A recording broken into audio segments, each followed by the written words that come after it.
Jay Crawford, Adam the Bull, Garrett Bush, Dustin Fox, Jason Lloyd, Tyvis Powell, plus, ba-da-da-da-da, you're loving him, Mikey McNuggets. And so many big names, it would take me hours to say all of their names. The ultimate Cleveland sports show starts now. Booyah! Hey! Welcome to the Ultimate Cleveland Sports Show. A little business off the top. G is sick. Bull will be a few minutes late. Do we want to get into why he's late, or we're gonna wait till he gets here? We'll let him explain it. Yeah. How he wants to explain it. Oh no. If you're late, you have to explain yourself. The man has no That is shame. a rule on the show. That's wearing the scarlet letter, right? Yeah. So Bull will explain himself. He'll be here momentarily. But while we wait for Bull, G's, what's G? Neck or voice? his throat. He was Humiliation swaying. and shame. Yeah. Well, we can get to that Why? too. For going in on the Deshaun Watson camp? No. Jason, you want to lead us into the charity event we did yesterday? So I can't see out of my left eye. He's got major contact issues going on right now. My contact won't sit right on my eye, and I was almost late, and I was flying with one eye down the highway to get here. There's Bull. You need a diaper, buddy? You all right? Oh my God! So while he's we'll get to Bull's issues after we talk charity. We did a charity event. Mike and I and Anthony and G did a charity event at the Boys and Girls Club yesterday in Cleveland with Mike Polk, right? With Mike Polk, yeah. And Danita was there for. I think it's going to air Friday night, right? Is it the 7 o'clock on Friday? Yeah, it airs Friday night. Yeah, that's Mike's show. So I don't know whose idea it was to play Knockout, but it was somebody's idea to play Knockout with the kids. So Mike randomly drew the numbers for the line, and G happened to be in front of me. And, of course, as you know, the game Knockout, you have to make the shot before the guy behind you makes it. Right. And G missed his shot, and Jay Money stepped up the three-point line, and bang! You nailed it. Bang! Knocked out it. Big G. And now he can't show his face today. Ah, I get it. That's why he's not here. There is video of this, I imagine. There will be. Mike Okay, Polk good. and his camera crew, they had 3 cameras shooting. Good. We didn't want to spoil the actual reveal Result. of the Yeah, segment. I get so, that. Yeah. we're gonna wait till Friday. Mike appreciates that. by I the way. actually knocked out Danita, too, but I didn't have the heart to tell her I knocked her out, so we just let her play I again. heard you were taking this very seriously. Oh, I was going to beat every child there if I could. Yeah. That was your goal. I have no mercy. Which he didn't, by the way. I will sweep the leg. But Well, that's a life lesson for kids. But I It is, right, yeah. I got taken out by a kid half my size. Well, that makes it even better. Yeah. We'll all watch and win Saturday, or Friday night at 7 o'clock on Channel 3. That's Mike Polk's show. One last thing before we get to Bull. About yesterday. Yeah. First off, I want to thank Polk and the Boys and Girls Club for Mike letting us does a be a part great of it. It job was with them. awesome. We had a blast. We're going to do it again. Bull's going to come to the next one. Yes. The little kids running around were awesome. They Right. legitimately were awesome. I was worried G was going to tear an ACL because these kids were just bouncing off things. He was moving. And G was moving, and these little kids are knee-high to G. Bush. Yeah. He left clean, uninjured. Now he's sick. I'm just blaming G on that. But as a collective unit, a UCSS group, we are not shooters. Not even you? Oh, he did. No. He was great. I He didn't was miss. missing on purpose. Oh. Yeah, I mean, He was missing on purpose. He was trying to miss and making them. That's how good Mike is. Everyone else, we have some serious issues. I'm sorry to hear that. Yeah, I won't make it. When I do it in a month from now, I definitely won't improve that. I'll tell you that. Again, I went on the record. I took out Danita and G. Yeah. You got it out. Yeah. Hold on, I want to go on This is the record. second time. I made my threes. I couldn't make a layup. Well, if you make it threes, you don't need to make a layup. All right, so I missed a few threes, but I at least made one. By the way, that comment by Anthony sums up why the NBA is not as good as it used to be. You're right. I can hit threes all day long, but Can't make a fundamentally, I'm a mess. Can't make a layup. Excuse me. Wow, this you is eating fascinating. your, He's wetting it. I have to wet it. He's wetting I have to, it. like, God. lick it. I don't know what's. So it was in your Yo, mouth? Mike, you have room to talk this morning. Don't you sit But there wait a second. You want to explain shame yourself? me, Because Mike said discuss before me. you came in, when you're late, you wear the scarlet letter by having to say why you're late. Yeah, is this the first time I'm ever late? I think it is. the We first The time. only other time I might have been late is when I came in on the day I threw up because I was really sick that day and I forced I don't even think No, you no, were late you threw that up on day, air. Bull. You came in on time. No, I know that, but I thought maybe It might have been late by your traditional arrival time, but I think you were here for the start of the show. This that is the day. first time I think ever in my career that I've ever not been on time. It's for called the the show. walk of shame. Yeah, when you have I to mean, go from the door to your chair. Trust me, nobody wants details. But let's just say I had an unending stomach emergency. Wow. And my body is so well trained, and I'm sure you guys have this to some degree, certainly you, Jay, as someone who's been on TV for a long time. Usually my body knows when it's okay to have those problems. Sure. But when I have to be on air, they somehow miraculously take care of business. Called adrenaline. Yeah. In this case, it didn't happen. North or south? South. Oh, south. Yeah. 1,000%.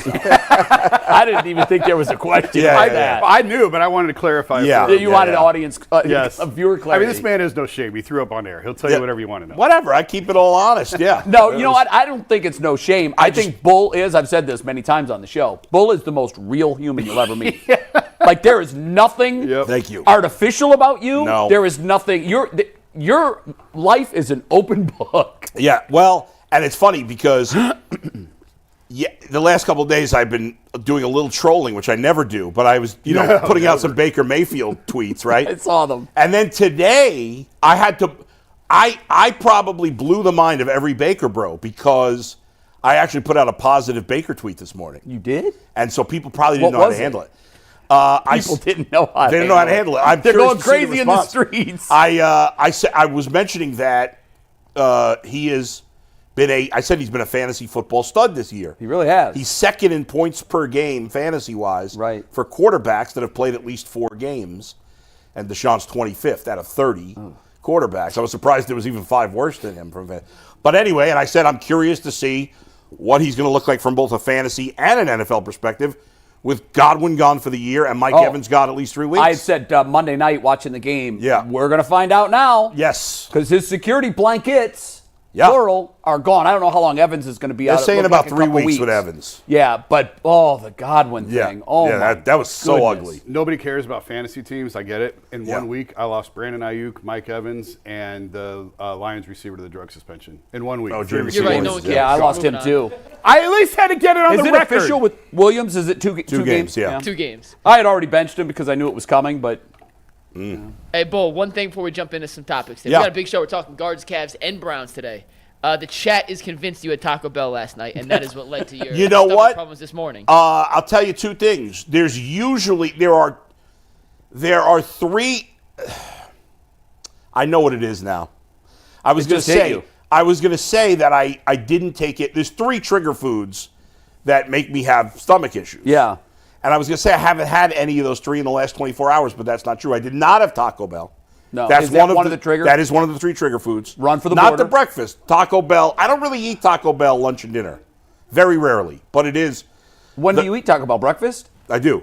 No kidding. Sometimes. Yeah. Well, that can screw your whole day up. No, that doesn't but mess me up. Number would ruin 2, me. the worst one is Genoa salami, which is one of my favorite foods on the I planet. think you've said that before. But that screws me up, but I did not eat that. And there's a third one under the radar that I don't eat very often. But it's imitation. This is going to gross you out because you don't like any fish. Imitation crab. Imitation crab.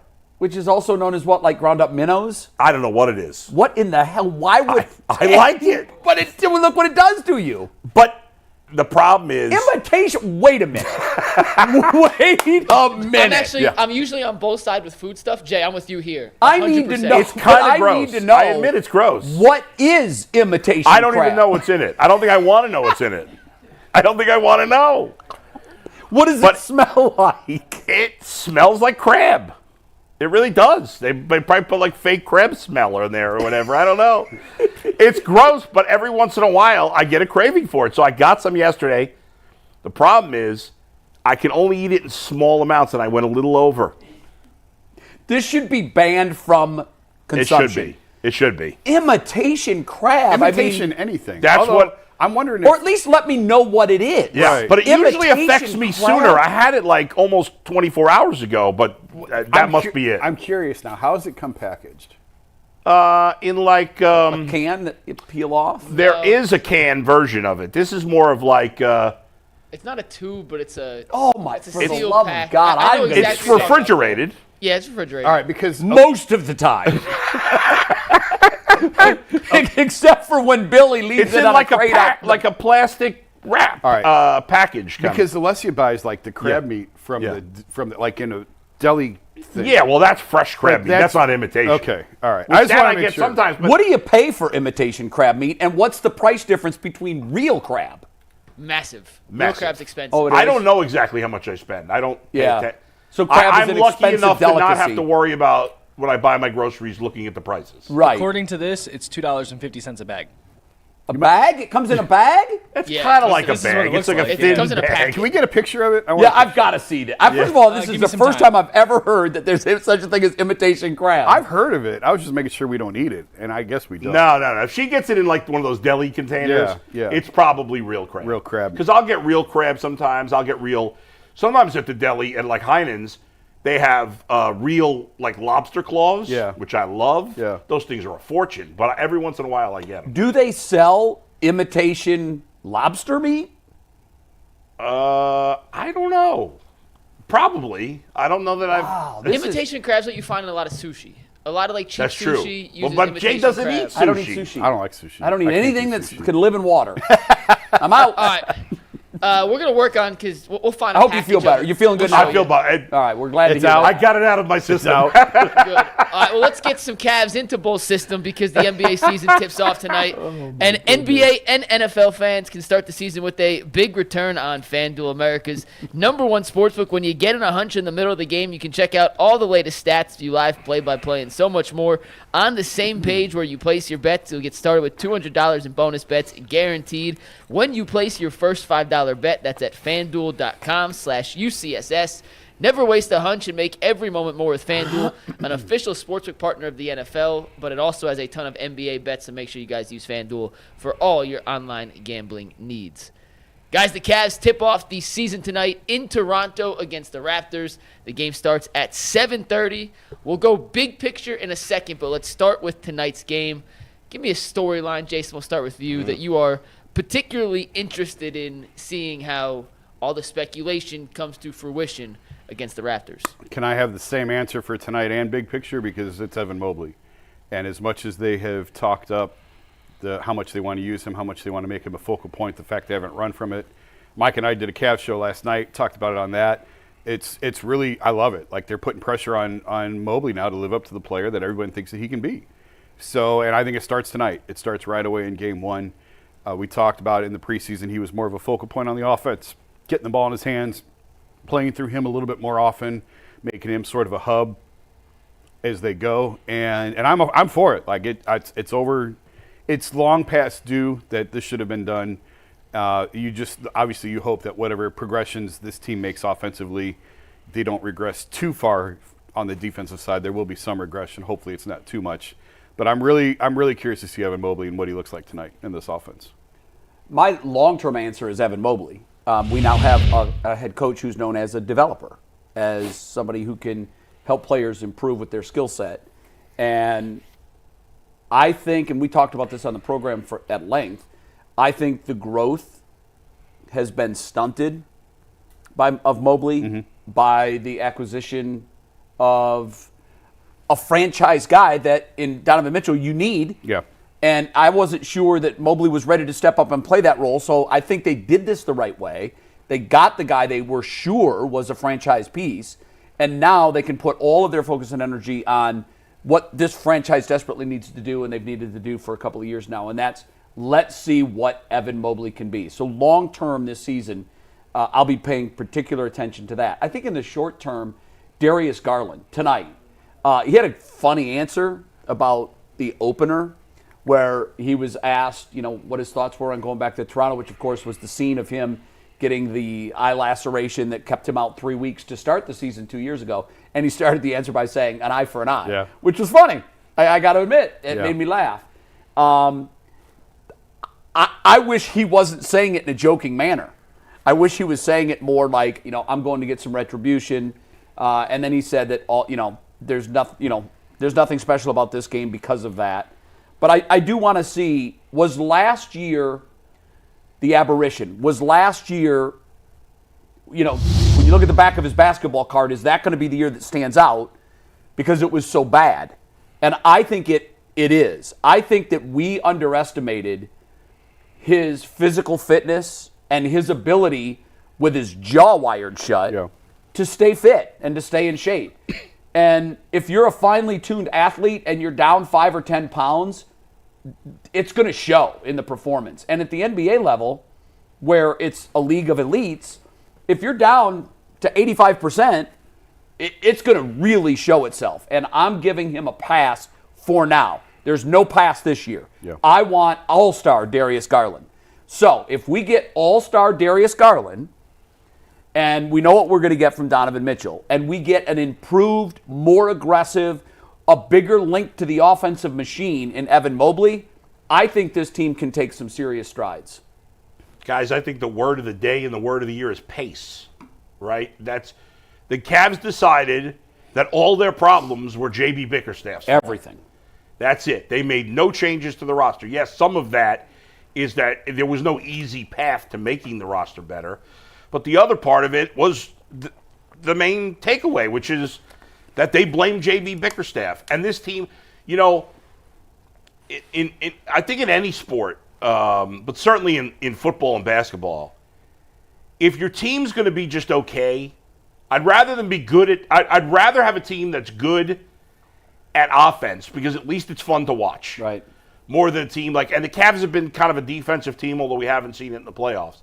And so I don't even care about the defense for the regular season. I want to see this team – Mike talked about this a couple of weeks ago, that they're going to play a faster pace. You mentioned what's his name? Mike D'Antoni.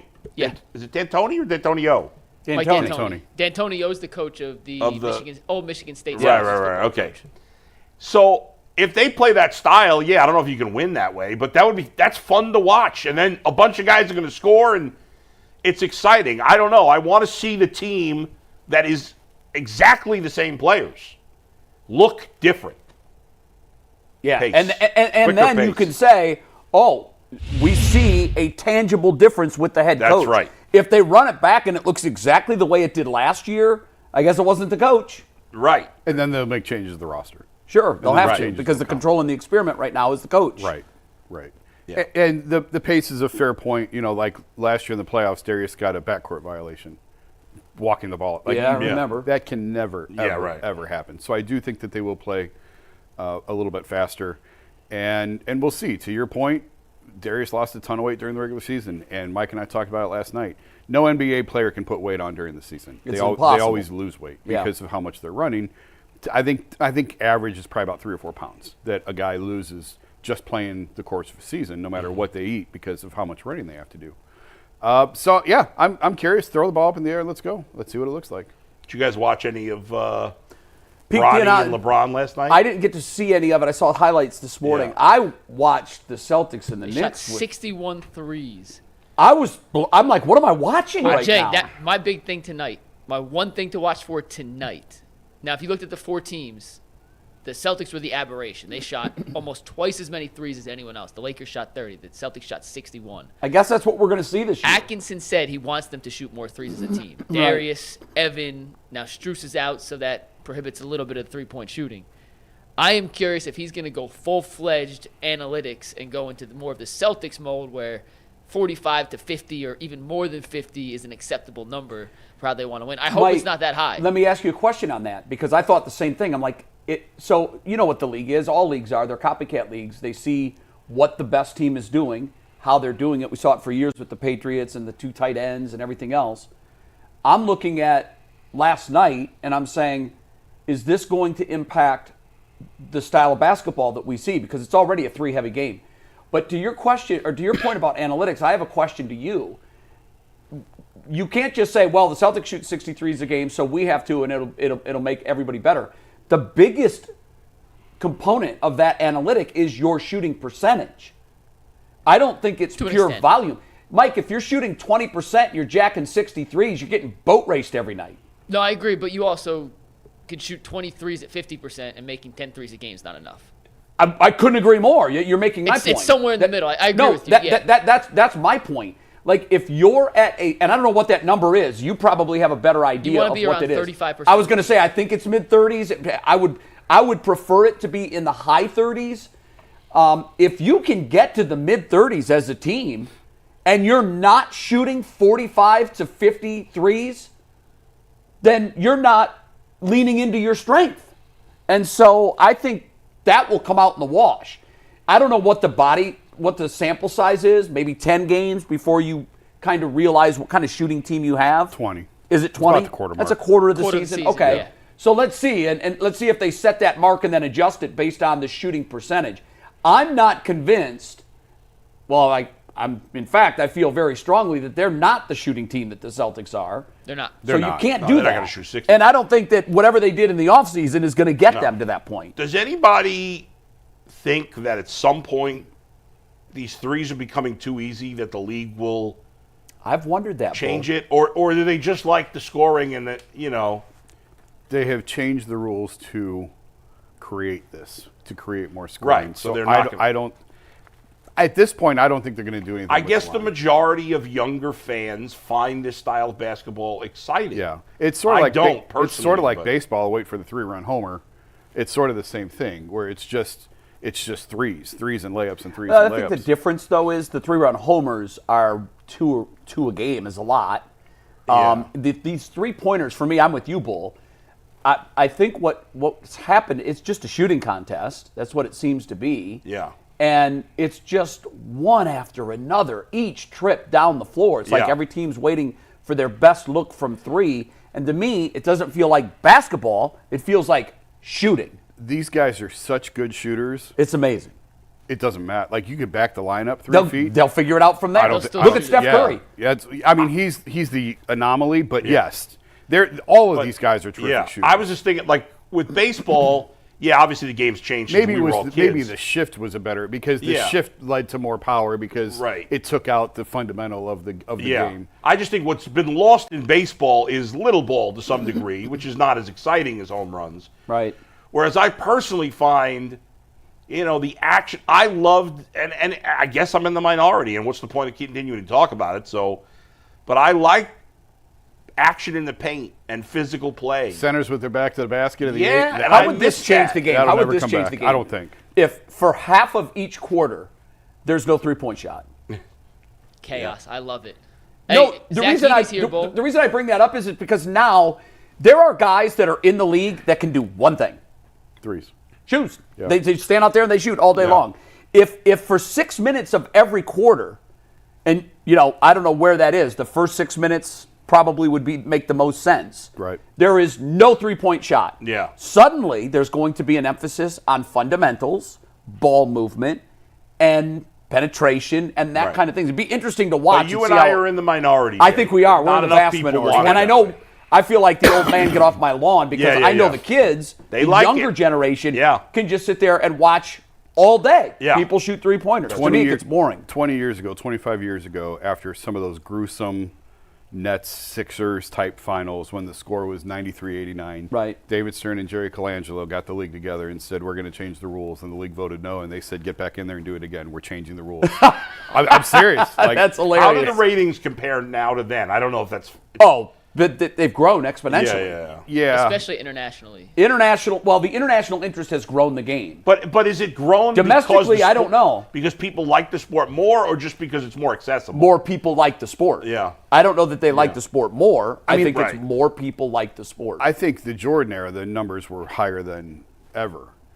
But the era I'm talking about is like the early 2000s when it was just defense and Right. muggings and beatings. yeah, When the I did Pistons too. when the I enjoyed Pistons it. beat the Lakers in a NBA Finals game, 73-69 was the final score. Yeah. It was a rock fight. That's when they said this. Yeah, That was it. Yeah. Let me get a read real quick. Yeah. I'll toss it back out to you guys, but we got a bunch to get in today. If you're looking to get to a Cavs game, their home openers on Friday. Game Time is the best place to get your tickets online for any NBA game you could imagine. They also have tickets for Guardians games, Browns games, concerts, any live sporting event. Game Time is the place to go to get your tickets. Game Time has a new feature called Game Time Picks that makes getting tickets to see your favorite teams play Even easier, it filters out the fluff to show you only incredible deals on great seats, so you don't have to waste time searching through thousands of tickets. Take the guesswork out of buying tickets with the Game Time Picks app. Download the Game Time app, create an account, and use promo code LOCKEDONNFL for $20 off your first purchase. Once again, create an account, redeem code LOCKEDONNFL for $20 off. Download Game Time today. What time is it? It's game time. Let's talk progression real quick. Quickly, can I give an update on Bull's illness? Can I give an my wife was thoroughly enjoying that conversation, by the way. She was yelling at me, help Jason, the man needs. I got my contact. It's in. So she sent me the definition of imitation crab meat. I don't know that I want to hear this. You're Go ahead. probably done with it. Yeah. It's called surimi. Ooh, that's not good. It's a. I might not be able to get through reading this. Yeah. Hey, It's a paste made of finely shredded or pulverized fish. After the fish is minced, it is heated and pressed into shapes that resemble meat from a crab leg. The resulting imitation crab looks similar to the original crab. It is in its coloring and it texture. does. I'm going with it. I'm just phasing out everything. Just go with authentic crab from down And there. she tells me, imitation lobster as well. Okay. We got Leroy in 5 minutes, so we're going to do this topic in 5 minutes here. The Cavs made the play-in game, then they made the playoffs, then they won a playoff series. Is this team, on paper, I know it's a lot matchup dependent, is this team talented enough to continue that progression and win 2 playoff series this season? Jay, start us off. Are they talented enough? Yes. Will they? That's a huge question because they have to be better than either the Celtics or the Knicks to do that. And I'm just mentioning those 2 teams. Yeah. And I don't think they are. Now, based on what I saw last year, I don't think they are. And you can't look at them on paper and say, well, these are the improvements they made, because the improvements they made won't dribble, won't play defense, and won't shoot a shot this year. Unless they get Evan Mobley to be a shooter. No, I'm saying the improvements they made in their roster. Their roster is what it was. So they're running that back. Yeah. So we're going to find out what difference a coach can make in an NBA team, because this literally is the perfect experiment for it. You're bringing everybody back, and the only control here was JB out, Kenny in. Yeah. So let's see how this plays out. I might be pleasantly surprised, by the way, and I love the progression. You make the play-in, then you then you make the playoffs, then you win a playoff series. The natural progression is you have to make it to the conference finals this year to continue on that spectrum of improvement.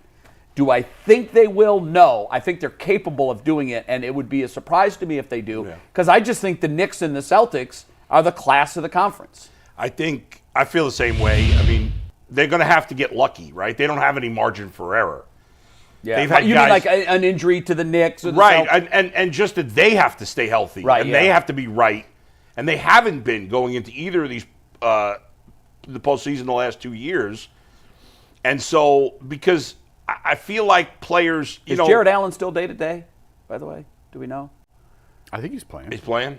I mean, last we heard, he was day to day for like a month. Yeah. Oh yeah. In the NBA playoffs. playoffs. Right. No, he's fine. I just he feel scared me for a minute. I'm like, wait a minute, what? I'm just being sarcastic. I just feel like just want to check. Players 1 through 4, the Cavs are really good, but the rest of their roster is just eh. Yeah. And that's I feel like the Knicks and the Celtics have a much better 5 through 10 than the Cavs. The supporting cast is very, very important. We've talked a lot about like the new era of the NBA. Like this is the new frontier. Yeah. Where the old way is gone. With the cap and the way that they do this, it's a totally different model now. And the Cavs are a really deep team. They're a deep and talented team. And Kenny was talking about playing 11 and 12 guys. I don't know how you can do that. So you disagree. You don't think they're a problem 5 to 10? The Cavs? Yeah. No. You think they compete? Well, here's the thing.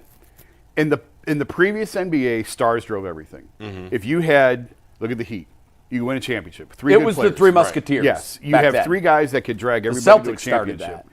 Yeah, and I don't know, in this era of parity, I don't know that that's true anymore. I mean, if you can get 3 guys on the team, great, but it's less and less and less where you can actually have 3 bona fide superstars on a team. Mm-hmm. They're making that impossible. And we are so new into this, I don't know that we have all the answers yet. But I do think that the Cavs, like, bench matters. You got to have 3 or 4 guys who can play off the bench. And they first year against the Knicks, they had like one playable bench guy. So their depth will help them at some point. The answer that nobody has the question to is it's still a top-heavy, star-driven league. And the old adage in the NBA was 4 quarters don't equal $1. If you have 4 quarter players, you still want a $1 player. You'll take a $1 player over 4 quarters every time. Yeah. And I've actually asked around in Vegas when I was in Vegas for Summer League and just poking around the league. I'm like, is that still true? And a few guys have said, like, we don't know yet. Like, this is so new. And this is really only year 2 of this. The one thing I'll tell you is you look at Phoenix. Phoenix got into cap hell with a flawed roster. And if you do that, if you get to where they were with a broken roster, you have no levers to improve yourself. Well, then you have to tear it down, don't you? So, well, they're not tearing it down, but they still are a very flawed team. Where the Cavs is really interesting, and we've touched on this, they signed everybody. So when they get there, and it's not going to be this year, they'll start heading into tax waters next year, I think. When they get there, in their minds, they have an assembled roster. Like I'm not saying they are without weakness, but they have a deep roster that can do a bunch of different things. And that's really where you have to be when you get to the tax levels where they're going. So will they win 2 rounds this year? No. I don't like. Mike and I talked about it last night. Yeah. I agree that I think they're talented enough to do it. Obviously, Yeah. it's matchup dependent. When you're looking at the playoffs, when you talk about, I mean, no one's mentioned the Bucks. The Bucks have Giannis. I know. If you have Right. Giannis, you got a chance. There's your dollar. Yeah, and obviously the Celtics, Philly. The Knicks are very top heavy. They don't have a lot of depth. They're sort of built the old way. How does that hold up? I'm not a Philly guy. I don't like Philly at all. I think Embiid's a dog. Paul George is old, but obviously you have to consider them. Orlando Is coming. Orlando is coming. We found out. And guess what? We haven't mentioned the Pacers, and the Pacers went to the conference finals. That's true. So it is a really, really deep conference tough. right now. Yeah. I don't think, like, if gun to my head today, I would say probably second round exit again. But they have the talent. They have the talent to make the finals. I absolutely believe they have the talent. In this new era of NBA parity, they have the talent to make the finals. It also seems like, and maybe this is not true, maybe I'm wrong about this, but so you guys tell me what you think. It seems like in the last 5 years or so, 6 years, whatever, that there are more superstars that are getting hurt in the playoffs. And that is changing the landscape of the postseason so much more, I feel like, than it did in the past. I don't know if that's anecdotal or what the numbers I don't know. show. I can't. I don't know. I'm with you though. It seems that way. We've been decimated by the injuries. Right. There's been so many. And the Cavs are very much a team that believes in load management, running in the red, sitting guys, holding guys, making sure they're fresh for the postseason. And then you have Tom Thibodeau, who just grinds guys into dust all season long. And so, like, there is, I don't know if there is one necessary right answer. There's just philosophical ways that you believe in doing things. Well, I mean, we talked about it's the equivalent in the NFL was, don't play him in the preseason, and look at the Browns. Yeah. They didn't play anybody in the preseason, and then when live action was fired up, they were dropping They were like not flies. Right. Because it was the first action they'd really seen. But the NBA's preseason is 82 games, though. Not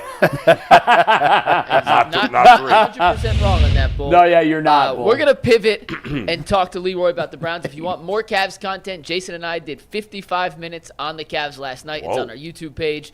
You can hear us talk about which Cavs players need to take steroids the most, which storylines need to watch. What? Mike, Listen, it was a wild show. We went in with no rundown. We won it. It was a blast. Mike threw that 55 grenade at me minutes. at Did the you end. say you wung it? He did. They won We it. won it. Or you winged it. We won it, and it was a good show, so it's on our Wung it. YouTube page. Check it out. And with Now, that, wait a minute. let's I have to welcome in- ask, which player did you guys determine is most in need of steroids? Well, we'll do it at the end. Let's get Leroy. Okay. We have Leroy. We'll get to that at the end. Leroy, Leroy, who which needs UCSS steroids the most on the panelist- Browns right now? Yeah. Yes. Man, I was so just disappointed this past weekend. There comes a point in sports where it gets ridiculous. And I never thought I'd say it as a Browns fan, as a person who absolutely loves Cleveland. But to boo somebody when they get hurt, to cheer for somebody when they get hurt, is an all-new low. It makes you worse than Philadelphia fans because you cheered for your own guy. that got hurt. I don't care what you think about Deshaun Watson. I don't think it doesn't matter what you think about his play. When a human being gets hurt, there should be a sort of sympathy that we all share, that we wouldn't want anybody to have to go through that, regardless of what you think about the person. And it was embarrassing. I tried to put myself in those shoes because there's been stretches where I didn't play good football. And I literally think I would have cried as a grown-ass man. I mean, I don't think anybody could imagine getting hurt in front of your own fans and having them cheer. I've been critical of Deshaun Watson. Absolutely. And my heart still broke when I saw the injury. Because one has nothing to do with the other. And I couldn't believe I saw that in Cleveland, of all places. As much as I love Cleveland and love the fans and the city and all that, I could not believe I was witnessing this happen in a city that I love. I couldn't. I was shocked by it too. It's like our terrible. buddy Mike Polk did a commentary on it Monday on Channel 3, and I'll try to summate it as quickly as I can. He played back his phone recording from in the stadium of the injury. And it's interesting how these things play out. I've talked to people that were in the stadium and said, I didn't hear it. I didn't hear that. I don't know where that. And then I heard, on TV, I thought I could hear some of it. Mike's cell phone recording from where he was, which tends to pick up the entire stadium noise, you could hear pockets of it. I think the mischaracterization, Leroy, and this is that was everybody. Yes, and that's where I will come to the defense of Cleveland fans. Unfortunately, in life, if there's 5 bad police officers, they paint with an entire brush the profession of policing. It's not fair. And that's why I tried to kind of hesitate a little bit. Right. Yeah. Again, I'm far too familiar with Browns fans in that city to think that everybody felt that way. No, it wasn't even close to everybody. Right. Could you hear it? You could. I'm told by people that were at the game seated in different areas, and the fans that I've talked to all agree to this. In each area where there were fans that were cheering, there were larger numbers of people telling them, stand down. This is ridiculous. Which I like to hear. Now, we can't capture that with an audio clip. You can't, but anecdotally, I'm hearing that the vast majority of people in that stadium were trying to do the right thing and control the bad seeds, which is what society should be. It should be making the bad wear a scarlet letter for your behavior. This is not acceptable. And so I know that you don't mean to paint all Cleveland fans with that brush. Absolutely, but I wanted to point that out because I thought Mike did it far better than I did. Mike is a wordsmith, and he put it in such a way where you really did get the understanding that we're not all bad people. We've got some bad seeds. Every city does. You made a great point, Bull, on Monday. Yeah.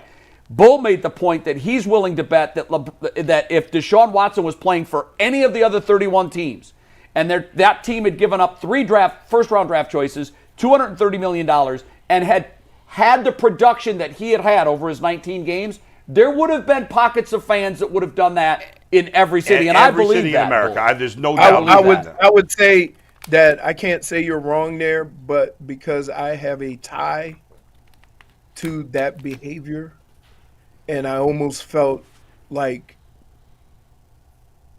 it was a part of me, right? As a Cleveland fan. Yes, correct. Okay. As a person who loves Cleveland, I thought that it kind of it hurt me. I agree, and we found ourselves making excuses or trying to not even trying to defend it, but I was inundated with tweets. I'm sure we all were from friends that are live in other cities and watch other teams, and they're like, wow, that's disgusting. And I then found myself saying, hey, hold on here.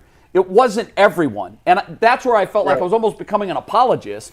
Right. And it put all of us in an uncomfortable position. Right. Nobody's excusing the people. There's no excuse for it. It was wrong. Yeah. It was wrong. And by the way, it doesn't make those people necessarily the worst people on the face of the earth. They make mistakes. Some people It's an made emotional mistakes. decision in the moment. It's emotional, But they shouldn't have done that. Here's what I was trying to say Monday. I don't want it to be painted as like the Browns fans are the bad guys here, because the vast majority of them never wanted him here in the first place. You're right. They never wanted him here. He never played well. Right. And I'm not condoning the booing. I'm not. But I'm just saying, they never wanted him. He played like crap. Now he's laying on the field. You got a few people that are booing him, and now everyone's like, "How dare you, Cleveland fans?" And it's like, "Whoa, wait a minute here." Yeah, no. And that's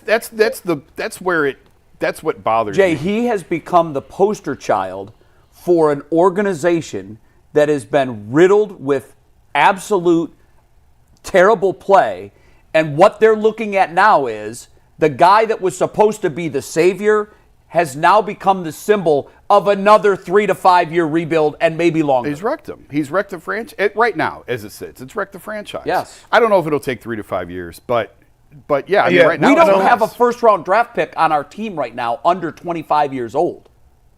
But you're starting to get your picks back, so I think that's the most important. And thing. that's how you start to rebuild, in the NFL, right? But that takes time. It should never take 3 to 5 years in the NFL. Listen, it should flip. We're talking quick. about the Browns. I know, but I'm just saying, like in general, in the NFL, once you drop if you get the quarterback right, everything else flips, falls into yeah. place. Absolutely, Yeah. but that's They've never gotten that that's right. the biggest if of all I in totally sports. agree.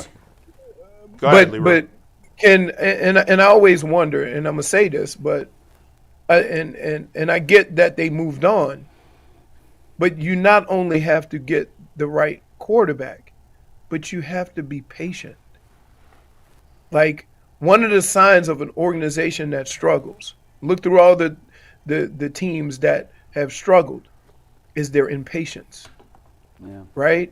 They're ready to move on and move forward. That ain't the guy, let's move.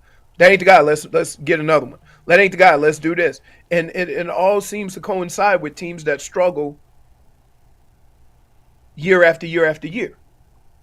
And so I'm not saying that they did the right or wrong thing with Baker. Okay, I'm not saying that. But I always wonder, because keep in mind, Bill Belichick was my coach. I always wonder if all the parties at B had just a tad bit more patience, where Amen. the Browns would be today. Amen. And so I'm even with every player that I watch, and this is, and because I've lived it, and think about this. The Browns had patience with me. I was terrible my rookie year. Right? I wasn't good. And the whole team was bad. So maybe that, they kind of wrote it off as, oh, it was just a bad year.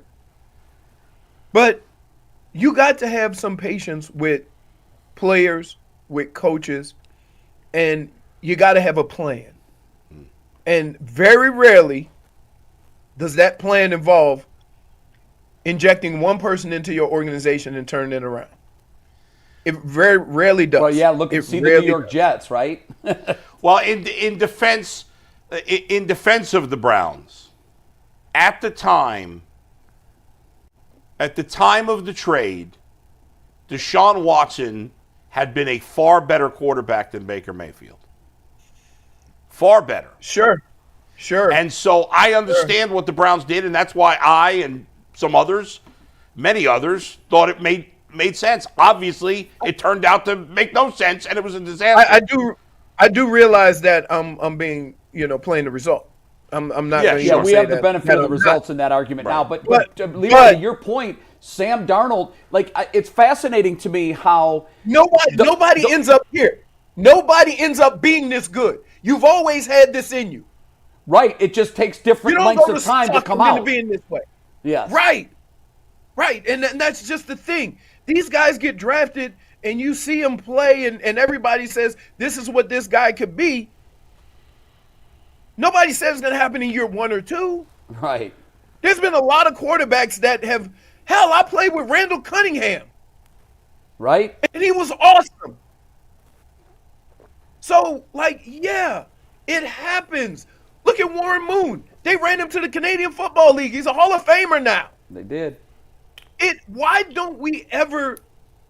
Because do fans or teams not have the patience to see it through? Because Leroy, I look at it both. this way.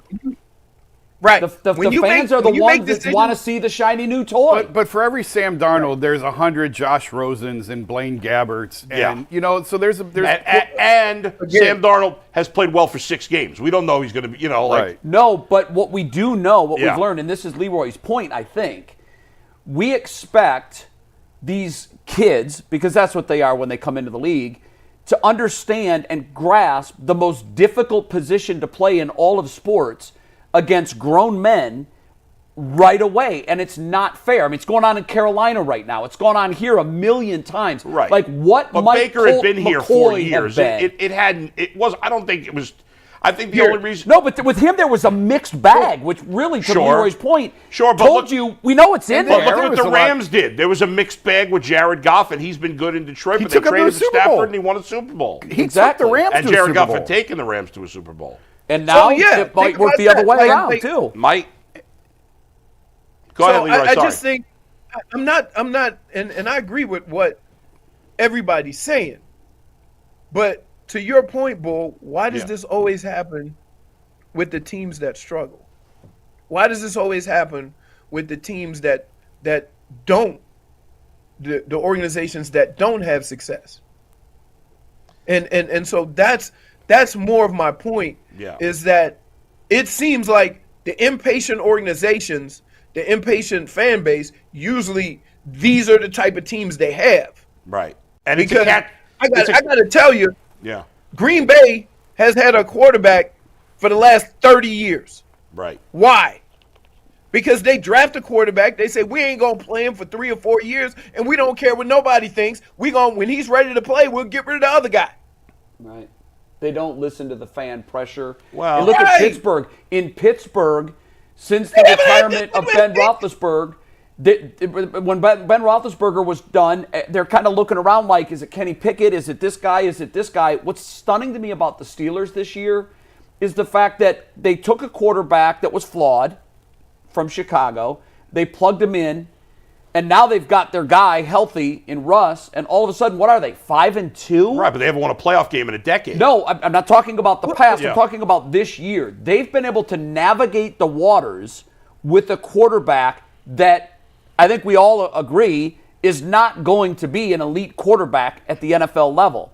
But they were still able to win because, to Leroy's point, Yeah. the organization is flush with talent around them, and they can bridge that gap better than a Browns can. And our fan base just looks at the new quarterback and says, okay, it's yours, make it happen. And that's hard. It's You hard. can't It's blame hard. Browns fans for being impatient when the franchise has been a losing franchise for a long time. Can't blame And them the for their fan- impatience, Bull. I blame the organization for reacting to their impatience. Absolutely. The Right. organization Right. should never react to. I get people that tweet at me all the time. You're part of the media that got Baker run out of here. Well, if that's the case, that's not my fault. That's the Browns' fault. If the Browns I are agree with that listening part, to much the of it. media and the fans, that's on them. But there was a groundswell of Baker must go. Now, in But he Pittsburgh, wouldn't have if it wasn't for the Watson in situation. Pittsburgh, Yeah. there was last year their offensive coordinator, Canada, awful. Everybody agreed. If you took a fan survey and they took them, they were 85 to 90%. This guy must go. You know what the Steelers did? We're going to hold tight. We're going to make sure that it's right. And then in the offseason, they addressed the issue, and they're muting the fan discourse. They're But I muting. would say this: the Steelers have a track record. The Steelers don't have losing seasons. Right. They So don't. if the Steelers say to their fans, "Why are we listening to you? Yeah. We've been doing this right for 50 years." Yeah, we don't need your input. Right. Where in Then Cleveland, we've the gotten fans it are just wrong for gonna- 50 years. Right. But I would just say, like, there has to be a level of patience from everybody. And listen, I'm not mad at the fans for being the fans. I'm not. Like, you want your team to win. You spend the money to go in that stadium. You want your team to win. You want them to look good. You want whatever you want. That's part of who you are. And I love the enthusiasm. I do. But the organization is supposed to know more. They're supposed to have a better insight on what's going on, how this team is being built, and should be above all that. But when they react and do things like fans do, then there's a problem in the organization. Mm-hmm. And I'm not saying that they have. I'm not saying that their decisions have been based on the fan outcry or whatever. I'm not saying. I think there's some of that, Leroy. Right. It could be. It could be. But I would say, like, yeah, the Browns went all in on a guy that a bunch of teams wanted. Yep. I don't fault them for that. It did not work. But I appreciate the fact that they were willing to throw all their chips in to get the guy. They weren't the only team. They just knew that he couldn't get on that damn plane because if he went somewhere else, he wasn't coming back. Yeah. Those are the decisions you got to make. And live with. So in the past, the Browns wouldn't have made that choice. They were like, nope, nah, we'll figure it out. We'll stay the course with Baker. Which wouldn't have been, like, again, he did play for 2 other teams before he got to Tampa. So, No, like, he did. Look, I get it. I understand. We're playing, like, we're all sitting here looking at the results of all these players that have left. I think the bigger issue is the timing of the whole Baker thing was he got hurt. And he tried to play through it, and it didn't help him.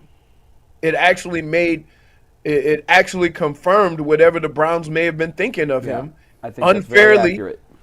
Unfairly, because, you know, I did whatever I could to be on the football field. I played with injuries. And every time that I played a season with an injury, you know what it resulted in? A pay cut. Good. Sure. Because A pay cut. you're judged by your performance, and they don't care if you're hurt. If you're out there, you're healthy.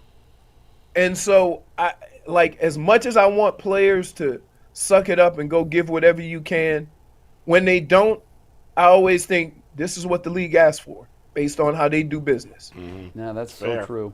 Leroy, Thanks, we got to Leroy. move along. Thanks. It's a very fascinating conversation, and your perspective is a valuable one. I just say, hey, Browns, hang in there, man. Hang in. Listen, I'm with you. And we gon' weather this storm. And I've always believed this, that, you know, when things get so bad, you know, there's always something positive to find out of, even though the team's not winning.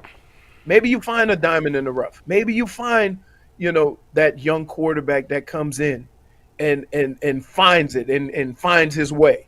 You don't know. It's happened with so many other teams. Look at Dak Prescott. Look at Brock Purdy. Yeah, right? maybe our Brock Purdy is out there. Right. Maybe he's out there. I don't know. But it's like, it is what it is right now. Let's weather the storm and watch these 20 to 12 games.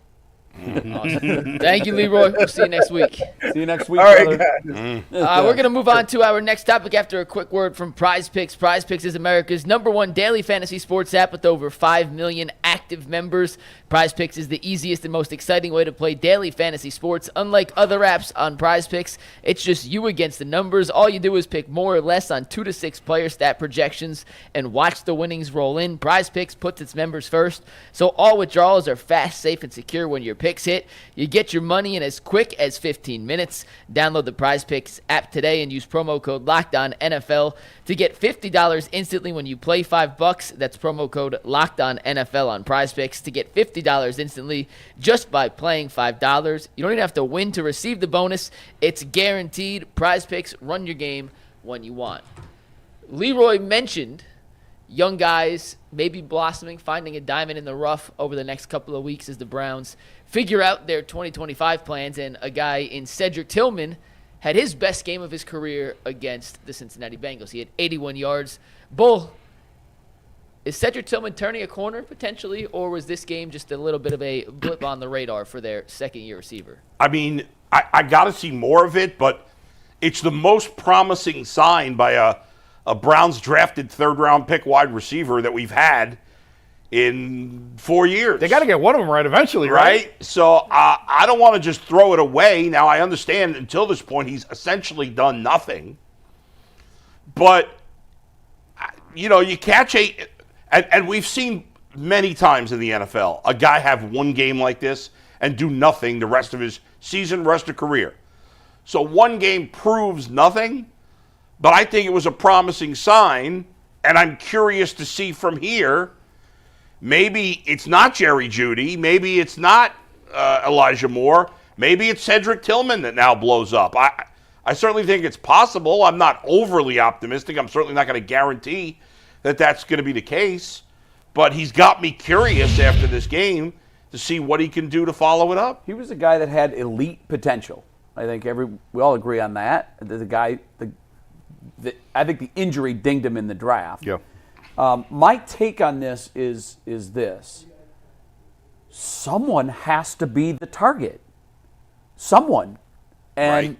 with Amari Cooper gone, it seems like there is a familiarity between the quarterback and Tillman as being the leading target. I think he had more targets than anybody else with 12. He had 12 targets in the game, significantly more than anyone else. Actually, no, Njoku technically had the most targets, but of any, Njoku had more than 12 he targets? had 14 targets. Oh, my goodness. Okay, well, that kind of makes sense, that Njoku is the security blanket. I mean, and it's just such a short passing game. These Right. extended handoffs, 3 and 5 yard passing attempts. But I think, like you, Bull, I'm encouraged by it. Yeah. It would have been better than him having 12 targets and 4 catches. Right, sure. Because we've seen that from some Browns receivers. So I would love to see him emerge as the Browns' leading receiver. We've had nobody at a no recent draft pick No. on offense that has kind of emerged, and clearly he's not done that yet. Yeah. But if he has another good game this week, we might start to get excited about him. Somebody has to catch the passes. Yeah. I mean, was Terrell Pryor a great NFL receiver, or was he just the one option the Browns had? Yeah, Probably but, the one option. Listen, this is not the NBA where you're going to score 100 points in a game. No, but they're going to throw 30 passes in a game. Somebody's You gotta- know that. Maybe And they got to be But there thrown are- to someone. But there are plenty of teams that their leading receiver, on the really bad teams, has 500 yards. I mean, I don't accept Jerry Jeudy's was at times the number one receiver on Denver when Cortland Sutton was hurt. Right. And if he consistently has games like this, yeah, I'm not just going to say he's Terrell Pryor. No, I don't I'm think not. that's fair. But I'm off of one game. I can't throw a party. No, of course. But he's a big target. He should be a red zone target. Yeah. I thought that was the whole point of bringing him here. I thought he was going to be a guy that you could throw fade routes to in the corner of the end zone, and he could go high point the ball and get you touchdowns. And we haven't seen that at all. He's had some bonehead moments. Hopefully that's just as a young player. I don't hold the end around against him. The third down call a couple weeks ago, that was a blown call. The ball never should have been in his hands. But, I mean, what else do you have to watch at this point? What else do you have to look forward to? Nothing. So if you want to root for Cedric Tillman, go right ahead. Root for Cedric Tillman. Maybe he can turn into an actual piece Let me ask moving you forward. this. Is he the Browns' best receiver right now? No, I would still. You have to say. I think you still have to say Jerry Jeudy, even though he was a ghost on Sunday. My goodness. See, I think it's Jeudy, too, in talent. But we're now 7 games into this experiment. And you know how sometimes the sum of the parts don't add up? Yeah. He's checked so many of the boxes. But when you watch him, there's just something missing. And I don't know what it is. Is it desire? Is it passion? Is it heart? I don't know. But we're finding out, I think, what Denver found out. Yeah. I do think he's overpaid. They should not have given him that I contract. was shocked No, to get and the that contract. also, by the way, led to the demise and the or at least contributed to. Amari Cooper. Yeah. Well, Amari was unhappy. You're going to pay a guy that's been performing for someone else at a lesser level than I've been performing for you, Right.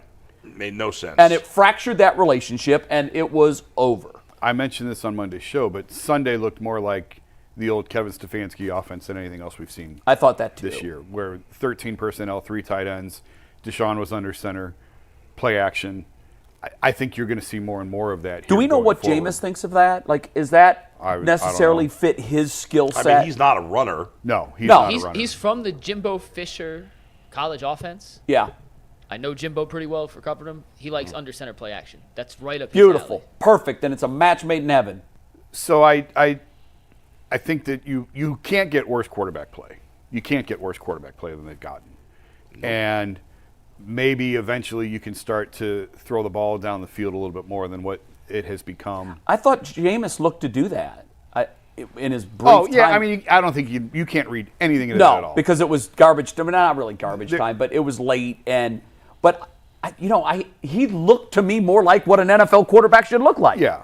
So, the fear is that he wins them a few games, then they fall out of the top spot to go get a quarterback in the Worst draft. place you can be. And that's why I thought they should have played DTR. I think it's more injury related than anything else. I know we'll get to that later. But playing Jameis is just being in purgatory. Like, you know what he is.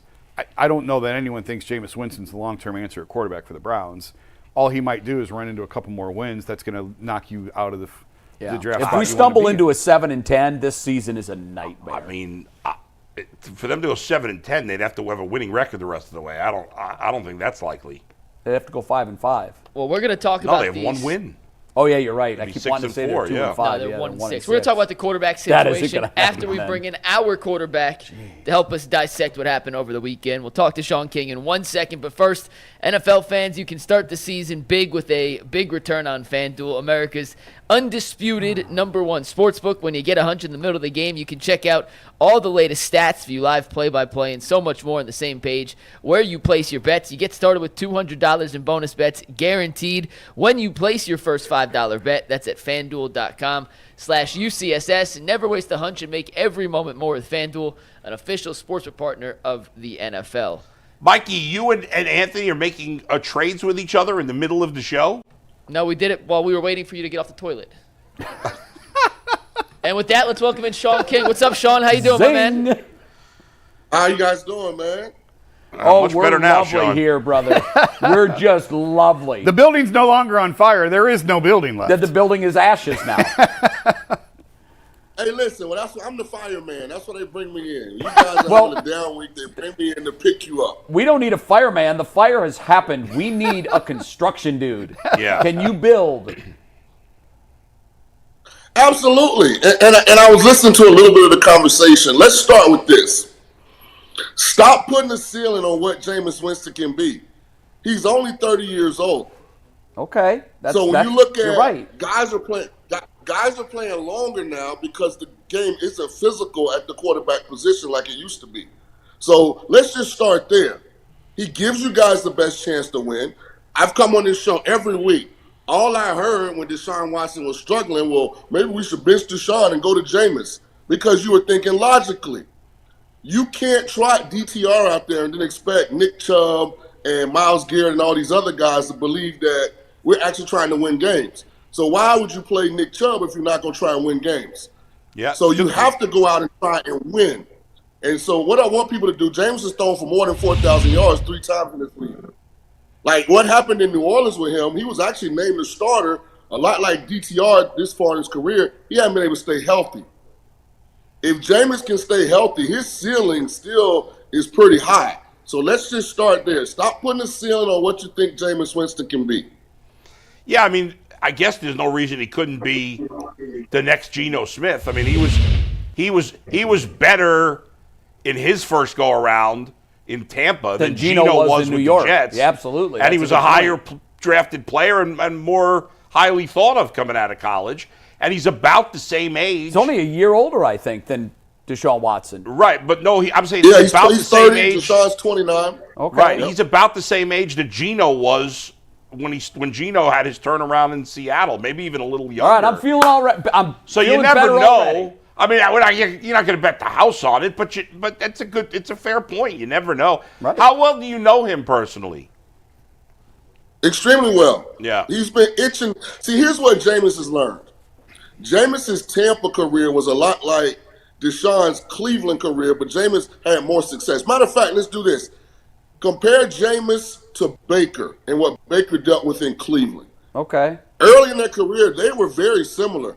Both had success initially, but then the fan base kind of soured on the fact that they turned the ball over. Probably both immature for that status. Number one pick, starting quarterback. Tampa thought they were a championship caliber roster. Cleveland thought they were a championship caliber roster. We upgraded the quarterback. We won a championship. It worked out for Tampa. They ultimately ended up bringing in Tom Brady. They won one. Didn't quite work out for Cleveland. But now Jameis has had a chance, bounce around a couple spots, a.k.a. Baker Mayfield. Baker got another shot in Tampa. Look how he's performing. If this is Jameis's next real opportunity to be the starter, and it's going to depend on how he plays, all I'm saying is I can't predict the future, but I also am not going to try and write the ending to the story. I'm going to let Jameis write the rest of this year's book. It's a great point. I actually kind of like the comparison to Baker a lot. I mean, I do too. I never thought of that. But look, Sean gets a little gray in his beard, and all of a sudden he becomes old man wisdom. That's incredible. But you're right. There is more probably that. Now we got to see, can he kind of get his career back on track like Baker appears to have at this point. Let me ask you this, Sean. On that line, Baker went through a period of wild immaturity, and I thought that was going to wash him out of the league. From talking to my friends in Tampa that are covering the team, they say, I don't see this immature Baker that you saw. Where is that? Because I told them, the dude's got a lot of immaturity in him and a lot of growing up to do. You know Jameis. Is there a parallel in Jameis's maturity and maturation through going through a couple different stops like there has been with Baker? What changes have you seen in his maturity?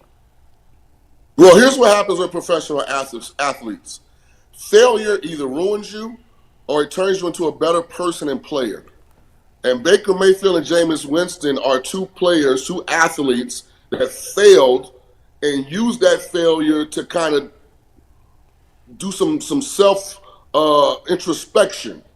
And they came back better because they understood they didn't fail because of others, they failed because of them.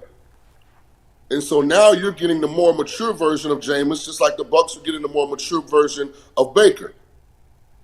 We got a breaking news here, Sean. Kevin Stefanski just announced that Ken Dorsey will call plays. It's the first time that Kevin Stefanski will not be calling plays as head coach of the Browns. It's kind of weird because it felt like he, with Deshaun not in there, that he would go back to his traditional playbook because Jameis is not a quarterback that is going to be running, and yet now with Jameis they're going to also switch up play callers. What do you think of that? Now you guys are boots on the ground. Does this feel like it came from Mr. Haslam? Of course, does for me. So here, everything. So feels that way. what's your Jay? What's your trash day? What day they pick up the trash in your neighborhood? Tuesday, right? So sometimes the trash smells bad, right? Yeah, particularly when you throw imitation crab meat away That's early true. or something, yes. Yeah, so you go look through the trash, right? And you go look through the trash, and you don't necessarily pick through it, but you're trying to see what stinks. Yes. Because at some point, right, you're just gonna throw it all out. Say the hell with it. That's right. So, and sorry about that. My wife opened the garage. Sorry about that. I saw your right hand motion. Shut the door, babe. I'm sorry, y'all. So back to my analogy. Jim Haslam, this is his way of delicately picking through the trash. I got the rest of the year to find out, okay, what is it that's making this stink? Because I'm frustrated, I'm tired, I'm about to throw the whole damn thing out and let the city department of trash come and pick it up. Yeah, I do agree with that. They've got to figure out, I referred earlier to the Cavs as the control in the experiment is the head coach. They brought the whole roster back. They changed the head coach. Let's see what we get. With the Browns, there's been so many moving parts. The one consistent over the last couple of years is Kevin Stefanski has called the plays. There was a controversy, I think, here before last season that Stefanski, a lot of the fan base wanted him to give it up. He kept it last year and brought them to the playoffs with 5 different starting quarterbacks. And he said he wanted to call them again this year. But I want Jason to weigh in, Sean, because I think he's more intimately aware of these decisions. I said it feels like it has Haslam's fingerprints all over it. Do you? I have no idea. You don't know? None of this makes sense. No, to me None of it makes sense. It seems like they're spinning a wheel somewhere saying, let's do this. You crowbarred this offense to fit the quarterback who's no longer here, and now that the quarterback's gone, now Kevin's going to relinquish. Like, none of it. That doesn't make none of it is logical. There's no way he's doing this on. My logic comes from the fact that I've heard Kevin Stefanski say that's the one part of the job that he absolutely loves doing. He has said that. So when he gives that up, that wasn't his decision. I can't imagine he had an epiphany. To me, I'm wondering, Sean, we talked about he likes the under center, big package, 13 personnel, play fake. Now that the quarterback that you installed a spread offense for is gone, maybe Kevin said, now I'm going to re-implement what I like to do. And maybe the owner or someone else in the organization saw that and said, no, we're committed to this. We're going to change the play calling duties and give them to Ken Dorsey. None of it makes sense other than to say, this is what the Browns are and do. This is it. There's a million points on the horizon that they're going to at the same time, and because of that, they never get anywhere. And Sean, real quick, you know this league better than anybody. This tells me they're considering firing the coach. 100%. Absolutely. So before my wife opened the garage and threw me completely off center right there, guys. The garbage analogy was Haslam's about to just empty the garbage, throw the whole thing out. I think this is him just slightly lifting up the lid. Do I see anything at the top of it that I can take out to eliminate the smell? And so that's taking the play calling away from Stefanski. And he probably presented it like this. Listen, Kevin, I believe you as a play caller, but we had a damn kickoff ran back for a touchdown. Maybe if you weren't so involved in the offense, you could oversee more of what's going on in special teams and the defense and be the actual head coach on game day instead of the part-time head coach because you're calling plays. So maybe that's his plea with Kevin to see, can you be a CEO kind of a head coach? That's fair. I think this is the beginning of the end. Oh, yeah. And Stefanski is coaching the Philadelphia Eagles next year. Let me bring up a point, guys, that I was thinking about this week. What if Haslam needs to burn the whole building down? And here's why. Deion Sanders' son, Shedeur Sanders. I don't think there's a consensus number one quarterback right now. I don't think there's a consensus number one pick. I know a lot of the Browns fan base would love for Cleveland not to be successful on the field and get the number one pick. But I got to thinking, and you guys tell me, was the Browns one of the organizations he was talking about? This preseason, before the year started, Deion Sanders said, my son's going to be the number one pick, and there are certain places he isn't going. Oh, yeah, I'm sure he doesn't want him going here. Yeah, but Sean, before the NFL season started, there was no world in which the Browns were going to be in contention for the first overall pick, in my view. Right, but Jay, I don't overvalue their roster. I don't. You think Deion's going to let him go to No. here? No. Yeah. Listen, I don't think Deion would let that happen. Yeah. What I'm saying is, if he had teams in mind, I'm not sure Cleveland would have been on his list because I don't think there was a sane world where he could have looked at this and said, well, the Browns might end up with the first pick. The only reason I'll disagree with that is because he mentioned teams that who did he mention? Mike, he mentioned Dallas. Like, Dallas is not going to be looking for a quarterback. They got Dak Prescott. No, but that's probably... He mentioned other teams that have quarterbacks already. Yeah. I don't know. And Jay, the reason I brought it up was because obviously Carolina would have been on that list, but when he said that, you would never think Carolina would be in the market for a quarterback either. No, you're right. And they could potentially be. So that's the context around this was maybe Haslam needs to burn the building down and rebuild it because it has a stench on it. I'm going to give you a little insight of being a Browns fan for my entire life, and I know that you follow this very closely. You're really new to being focused on the Browns. You had made an analogy before, maybe he needs to take out the trash. I think the problem is the trash can. And he's the trash can.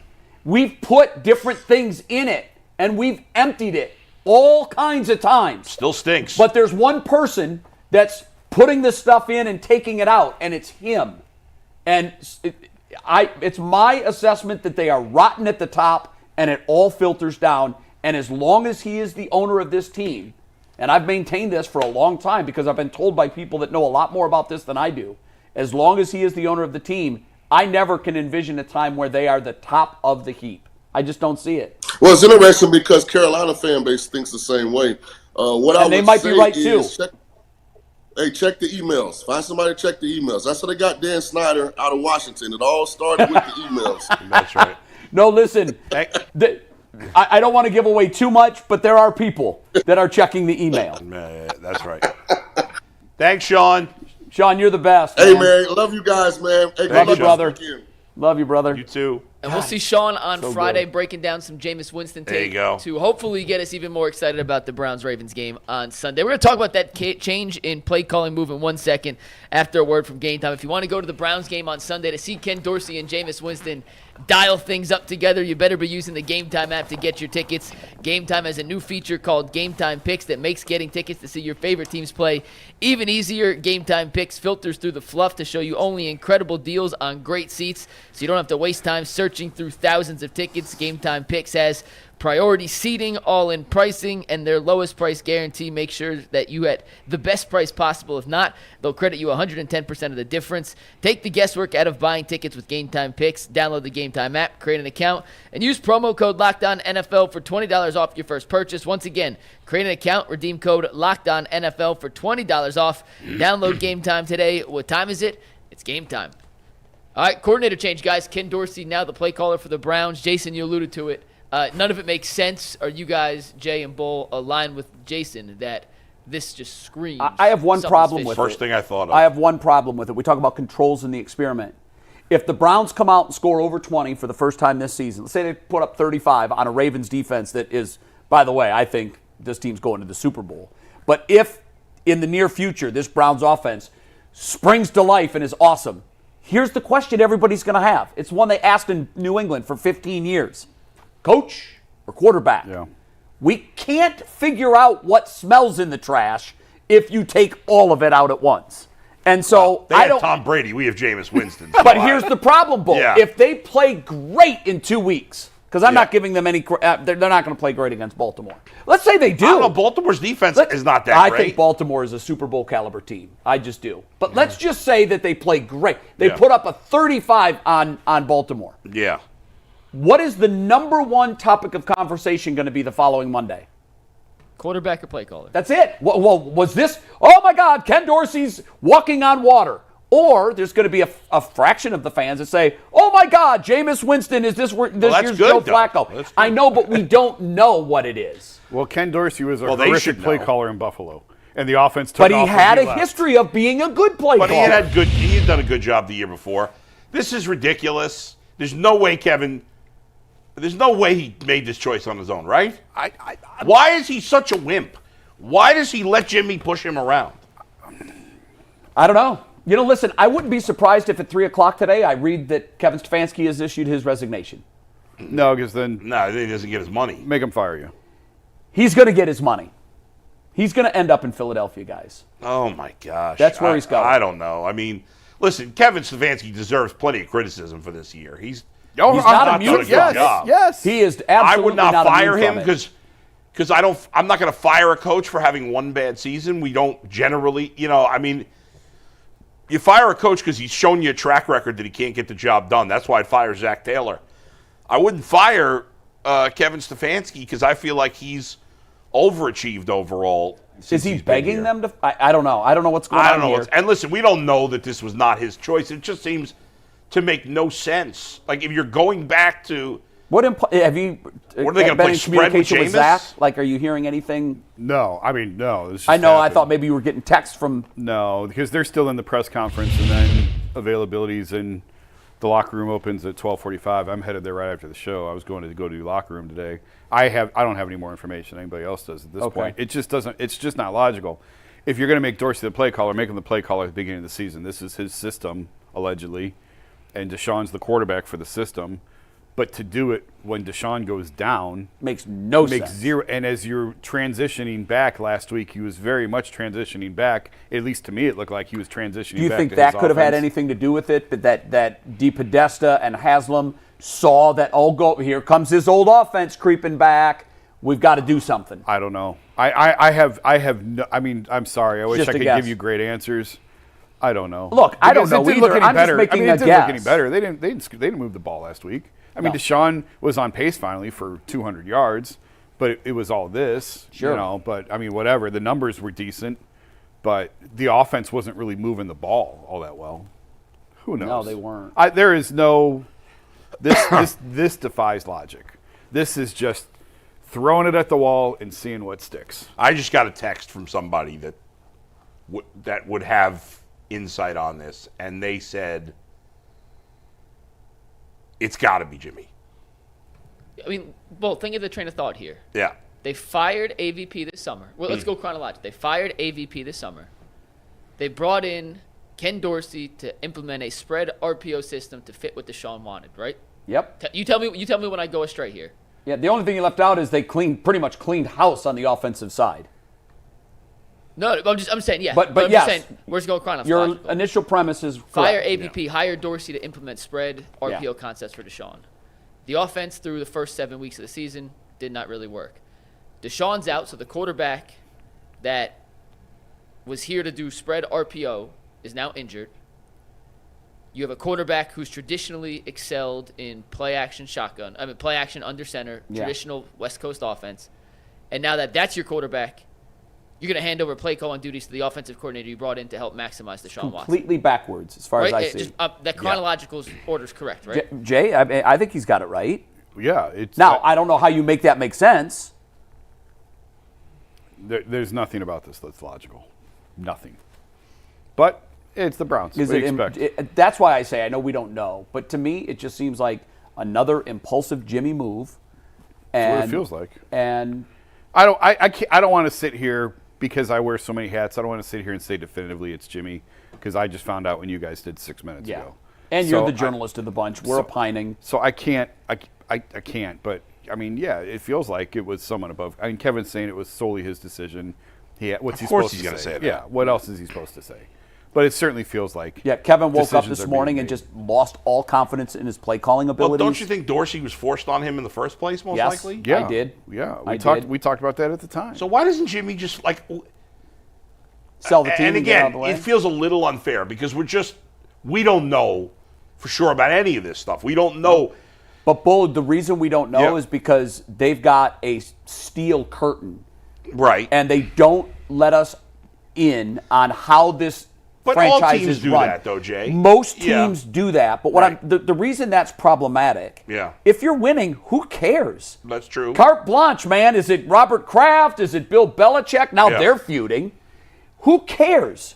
But when you're not winning, Right. your shareholders are us, the media and the fan base. We're the shareholders because if we go away, there is no team. If we stop going to games, there's a problem. Yeah. But so you have to have a level of transparency. And here's what we know. Paul DePodesta holds the title of Chief Strategy Officer. Okay, well, what then is the general manager doing? What power does the head coach have? Who is actually handing in the draft cards? Yeah, We don't know. And because we don't know, I have to blame the person at the tip top because he knows everything and he's decided everything. It's his flow chart. Yeah. And if he doesn't want to share it with fans, then you get the blame. You know, if Jimmy Haslam forced Ken Dorsey on Stefanski, which I think we all believe, if he forced Kevin Stefanski to run a spread offense, which he didn't think was best for this team, and he was right, and if he's again forced him to give up his play calling, then I hate to say it, but it's almost a hopeless situation. Well, I feel like it is a hopeless situation. Because if these things are happening with the only coach you've had that has had any level of success, and now you're going to push him out the door after one bad season. I know they haven't been good every year, but this is the one season where you could put a decent amount of the blame on Kevin Stefanski, at least a percentage of it, in my opinion. And so if you're going to give up on him when you already neutered him coming into the season based on one bad season, then why would any good coach want to come work for Jimmy Haslam? The same guy that did that fired the last offensive coordinator who didn't call plays. Kevin Stefanski did not fire AVP. No, of course not. I mean, that's an opinion. Yeah. But based on everything I know about Kevin and how this organization runs, that decision was made in a closet with Jimmy and Deshaun and Paul, and to get to where we want to go and to get the most out of our quarterback, we've got to run a system that our quarterback feels comfortable with, and AVP can't run it. Yeah. So now he's gone, and in comes. I don't know that Kevin didn't pick him, but in all likelihood, he was told, "Here's our guy. We need you to sign off." What's Kevin going to do at that point? And that's just such a bad way to run an organization. It is, and that's where we are, Bull. When I moved to Cleveland to work on the Fan, and they wanted to partner me with someone, they didn't just say, "All right, here's the guy. Here's your partner." Because they're smart. I had a chance to meet. I did a test run with 5 different people. And then they said, "Who are you most comfortable with?" Yeah, and I was like, "Let's go with this guy." And if you got to work with somebody, you got to have some sort of relationship. And that's not even a fair comparison, really, because I wasn't Dustin's boss. We were partners. This is even worse. Kevin's the boss. Because Kevin's the boss. Allegedly. And if you force the number 2 guy on him, it makes it feel like he has no power, and the players know this is going on. The arrogance of the organization to feel like they know better than the guys on the field. Yeah. Well, it's what I've told you before about the opinions that that were shared with me from people like yourself that are really in the weeds and cover the NFL. Not just one team, they cover all 32, and they're inside all 32. They have people inside. And what was shared with me by multiple individuals that have this view is that the Haslams tend to think they're the smartest owner in the room when the other 31 are looking at them laughing that this guy is not only ignorant but arrogant enough to think that he knows what they don't. It's always cringeworthy when stupid people think they're smart. And this is this is the first time where I really think they're just going to blow the whole building out at the end of the year. Everybody's gone. And then wash, rinse, repeat will start all over again. And a lot of fans are going to be happy with that. Do you think Paul DePodesta will be part of that house cleaning? I have no idea. We'll find out exactly what he has on Jimmy Haslam. I always thought that was okay, this is trending bad. Let's wait and see what happens. And then 11 minutes ago is when I thought, they're just going to blow everybody out. That's what's going to happen. Let's talk quarterback. Sean surprised. King brought up the Jameis Winston situation a second ago, and I'm curious, guys. We saw Joe Flacco come in last year and lead the Browns to a 4-1 record down the stretch. He threw for a bunch of yards, turned the ball over a lot, but the offense looked at a level we hadn't seen it prior. Do you think Jameis Winston, and now you have to add in the factor that Ken Dorsey will be calling plays, does he possibly have a Joe Flacco-esque run on him here? Not necessarily to win and lead the Browns to the playoffs, but a resurgence of the offense in a similar fashion what we saw from Joe last year? I think it's possible, but unlikely. You don't have Amari Cooper. And I know he wasn't off to a great start, but now you can say, well, you have Nick Chubb, but Nick Chubb is not Nick Chubb right now. I mean, he may get there, hopefully, but he's not at the moment. And your offensive line is not what it was last year. And so I just don't see on the offense right now enough talent around him for him to play at that level. And again, Joe wasn't without his flaws. There were too many turnovers, but he'll have moments, Bull. He'll have moments where we're like, what wow, was that's the old interesting Jameis. about Jameis is, obviously in Tampa, he was a turnover machine. Threw for a ton of yards, but he threw a ton of interceptions. And then that one stretch of 5-6 games he played in New Orleans, he played really well, and he didn't turn the ball over.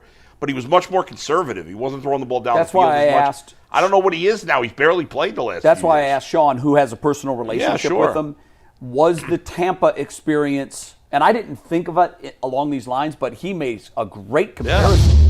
I think Tampa was to Jameis what Cleveland and perhaps Carolina were to Baker Mayfield. It could be. Baker, I think he was helped immensely by being with Sean McVay. I really do. Sean McVay has a pair of eyes that the people that play that position feel smarter when they're being coached by Sean McVay. And I think there's something to that. I don't know if it was something Sean said. I don't know if it was just an epiphany where Baker woke up and said, I'm going to throw myself right out of the league. Now, look, Baker still has the propensity to throw the pick. He did it 2 weeks ago. He did it Thursday night. Yeah. Or Monday night, rather. But I do think there is a level of maturity that he has gone through. Maybe Jameis has gone through the same thing, because it did look like he had matured in New Orleans. No doubt. I will say that Baker, from a talent around him standpoint, went into a perfect situation. Perfect. Because he had Godwin and Evans. Right. He doesn't have much of a running game. He doesn't have much of a running game, but he had that's fair. But Pro Bowl caliber wide receivers. Right, but right now, and they're gone now. Again, we assume it's going to get better. At the moment, the Browns don't have much of a running game either. At the moment, they don't. The promotion, like this organization's got plenty of things wrong, right? I'm not saying that they know everything there is to know, but the promotion last week of Dorian to number 2 and Jameis to number 3, that was not a 1 week thing. I don't care what anybody says. I don't care whatever report they come up with now. I'm telling you, it was not a 1 week thing. Dorian was moving forward as the number 2 quarterback on this team into the future, and had he not gotten hurt, that's who would be under center on Sunday. So the reason you think for that was either to find out what he has, or if you're going to lose, you might as well lose big and get a draft pick. I think that they don't look, as we sit here today on October 23rd, I don't think they look at Jameis as the future of this team. Right. And they were actively trying to trade him. He could change their minds. He could change their minds. Look, he's 10 years younger than Joe Flacco. He could change their minds. As we sit here today on October 23rd at 12:30. They were trying to trade him at cutdown day. Like they were going to move forward. I had heard that as well. They were going to move forward with Deshaun and with Dorian. And now you come into this week or last week, and they're promoting Dorian to number 2 and they're dropping to Jameis number 3. They're telling you, without telling you, they do not believe Jameis Winston is the answer going forward. He could change their mind. He's got apparently 10 weeks to do it now, or however many, because this DTR finger thing sounds like it's fairly serious, or he's gonna miss multiple weeks with it. If he can't grip the football now, it's probably a couple. So Bailey Zappi's your backup. Can I read the injury update real quick, just so everyone's 100% clear on it, in case there's any confusion? But Mary Kay tweeted out that the MRI came back negative. However, he's dealing with serious pain and cannot currently grip a football.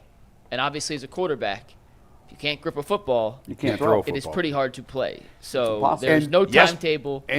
Go ahead. There's no timetable. And in very, very, very limited time now, he's had a concussion, a dislocated hip, and now the finger. Yeah. If you can't be on the field, you can't be the quarterback. So maybe that's the answer. Yeah. Maybe that's the answer. By the way, yesterday we were discussing, Tyvis G and I, will Bailey Zappi play for the Browns? And Tyvis said no, and G and I were like, have you not been watching this team? Well, at some point, he's going to have to He's play. the backup already. Yeah, I mean, that's what backups do in Cleveland. I mean, Bailey Zappi is shorter than me. Is he really? Yes. But as we mentioned yesterday, eye to eye at best. Oh, he's not any good, but remember that game against the tore Browns them 2 up years here. ago? Torched us. Tore He's them up listed here. at 6'2". Trust me when I tell you. Yeah. We are eye to eye. Wow.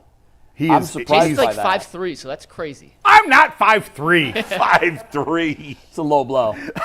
Coming from someone who is 5'3". He is. I know. Me and Jason, the 5'3" tandem. He is. Bailey Zappi is little guy, very little. All right. So Russell whatever that's Wilson's worth. also tiny in terms of height, but some players can make up for it with immense talent elsewhere in their games. I'm not quite sure Bailey Zappi has. They have him listed at 6'2". That's I swear to crazy. goodness, I just looked. Somebody should be arrested for that. That's a felony. You know, I thought after the combine, when everybody was electronically measured and weighed, that those digits didn't change anymore. We'll go ESPN back. has him at 6'1", 220. That's absolutely not true. Why were you this close to Bailey Zappi? He was here. When they played, he threw 300 yards and 2 touchdowns against the Browns 2 years ago. No, I know, but that was a while ago. For you to remember it so distinctly. Because when you come across a quarterback who's your size, you don't forget. All right, fair enough. I had that experience too with the hefty lefty, Jared Lorenzen. Yeah, there you go, Kentucky. Yeah. Any Rest other in thoughts peace. on the quarterbacks before we pivot to some Guardians here to wrap up the show? Jameis started. We'll dive more into it. We'll have a Sean King breakdown on Jameis on Friday. Anything else? No. Okay. What else is there to say? All right, let's I talk feel a like little I ate Guardians, imitation guys. crab, but other than that, I'm okay. Let's talk some Guardians after a quick word from Prize Picks. Prize Picks is America's #1 daily fantasy sports app with over 5 million active members. It is the easiest and most exciting way to play daily fantasy sports. Unlike other apps on Prize Picks, it's just you against the numbers. All you do is pick more or less on 2 to 6 player stat projections, and you can watch the winnings roll in. Prize Picks puts its members first, so all withdrawals are fast, safe, and secure when your picks hit. You get your money in as quick as 15 minutes. Download the Prize Picks app today and use promo code LOCKEDONNFL and get $50 instantly when you play $5. That's promo code LOCKEDONNFL on Prize Picks to get $50 instantly when you play $5. You don't even have to win to receive the bonus. It's guaranteed. Prize Picks, run your game when you want. By the way, when I was doing the Guardians post-game shows, I remember after Game 4, shout out to a familiar friend of the show, Corey Crawford, who he was going bananas after Game 4. Trust me, I was getting it too. He sent me 10 texts. Yeah. And he was he was watching the show and he was in the chat like, he sent me the clip when you mentioned him. Yeah. It was funny because he was hot about Class A in that game, and he was right. Going absolutely crazy. Yeah. And then I told him, because we were stuck in traffic leaving the game. Yeah. And then I told him that he's given up more home runs and runs in the playoffs than he did in the entire regular season. Insane. And that sent him. Oh then he was over the edge. Yeah. That was it. He was over the fired edge. up that night. I don't blame him. Yeah, I don't either. I disagreed with some of his takes. He was like, he's great against Pittsburgh. He's a regular season closer. He can't close against the great ones. He had a damn near perfect regular season, and he did it against a lot of good teams. As you know, he just melted on the big stage. That was an emotional moment. It was. And I let him vent. Yeah. Because that was me 25 years ago. Yeah. That was me. Hell, that was me 25 minutes ago. Yeah, that's true.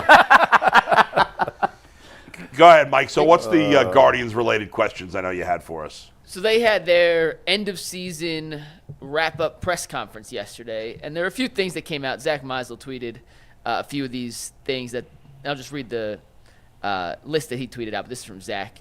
The Guardians intend to bring back the whole coaching staff unless someone else gets a promotion somewhere else. David Fry will meet with Dr. Keith Meister next week about his elbow. There is some mutual interest between the Guardians and free agents Shane Bieber, Matthew Boyd, Alex Cobb, and Austin Hedges. So before we get to the big question, any thoughts or comments on some of the things Zach put out there yesterday? I had said to Zach on our show Monday, I said, could we talk Austin Hedges into retiring and being a member of the coaching staff? And he said that Hedges told him he wants to play 7-8 more years. He never plays. I would too. Yeah, that's like Money's being a backup quarterback. It's the best job in sports. Yeah, being a money's a lot backup better. catcher is the second best. Plus, you need him in the clubhouse, not in the coaching room. Yeah, someone so asked that bad. to me during the playoffs. They said, God, he's such a liability. Yeah. And can we make him a coach? That's exactly what I said. He then becomes a principal, not a substitute teacher. Right now, he's like a sub-teacher. Everybody loves coming into the classroom with a substitute teacher, but he's there every day. And I know he's a drain on you. What they need is more out of Bo Naylor. When they were eliminated, the night they were eliminated, Austin was in the corner with about 4 or 5 players around him in the chairs, and they were just reminiscing. I wasn't listening to their conversation. You give them that moment. And it went on so long that finally one of the PR members went over there and was telling Austin, like, hey, they're all waiting for you. Can you just talk? So he went up and talked, and he went and sat back down.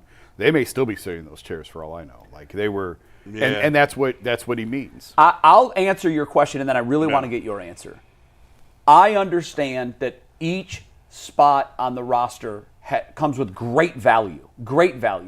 And I also understand that you really can't have a guy that's as close to an automatic out as there is in baseball. Yeah, I mean, he's the worst hitter I've ever seen. Well, that might be hyperbole. I don't know if it is. Miles Straw, anyone? He's, at least Miles Straw can run the bases and give you something offensively. I don't think he's the worst hitter I've ever seen. I'll say that he is a way below average hitter, and that he really is a drain on the production side. Yeah. But every player has value.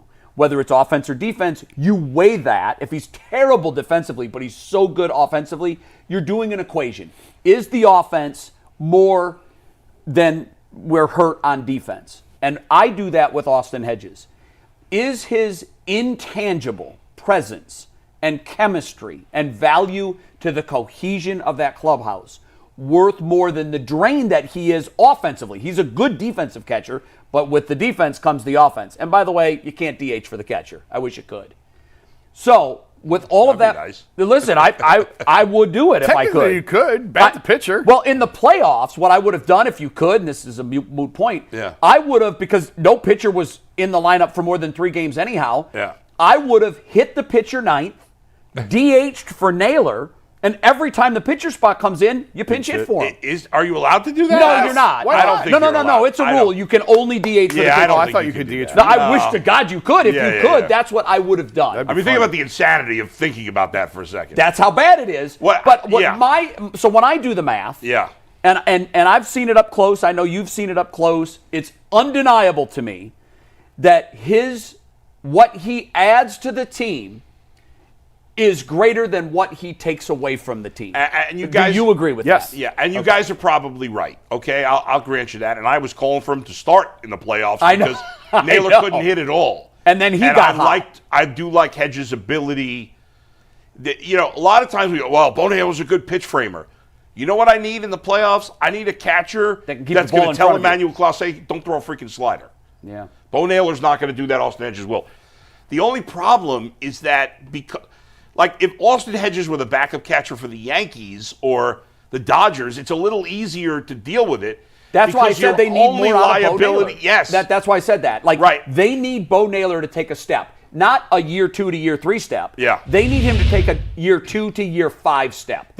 His brother did it. Well, and then David Fry not being able to play catcher really hurt also because then in the playoffs, you could have had Fry catch and Manzardo at DH, and it would have been better for the lineup. It opens up other things. But yes, ultimately, they need Bo Naylor to pan out. But another part of it also is you're paying Austin Hedges $4 million. Unfortunately, with the Guardians, that's a meaningful amount of money. It shouldn't be. And that's pocket change. I'm sorry. $4 million. Is it though for the Guardians? Even for this ownership group. What he brings to the table. Yeah. If he was to go to arbitration, it wouldn't work because that's not measurable in stats. But for guys that have spent a lot of time in clubhouses and dugouts, it's invaluable to those guys. I said last year, I know you saw it too, when I was at spring training, I asked every player off camera before we started our interviews, how's it being back? They all said the same thing. Yeah. Man, was it great to see Hedgie again. Well, then I'm fine. I'm fine with him being the backup, but I don't know. This is a broken record. They got to spend more money. Well, that's where I want to go with this conversation, Bull. Those were the tidbits from Zach. But the big question I wanted to ask today is they didn't talk about any specific players. They gave their general broad offseason plans. They talked about bringing a lot of guys back. Didn't necessarily mention making a splash move this offseason. The Guardians reached the ALCS in 2024. Do they need to make some sort of splash acquisition this offseason to get back to that level again in 2025? Of course. Yeah, absolutely. You can't just say, well, let's run it back and hope this year McKenzie stays healthy, and this year Williams stays healthy and pitches better, and McKenzie pitches better, and maybe Logan Allen. You can't just keep relying on the young guys. Zach made a great point when we were doing the show Monday. Like 2 years ago in 2022, the Guardians were the youngest team, and it was really cool.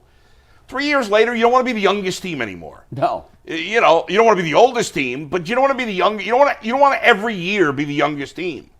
You have to have some veteran presence. We saw that when they added Lane Thomas and Alex Cobb and Matthew Boyd, and those veteran presences made a difference.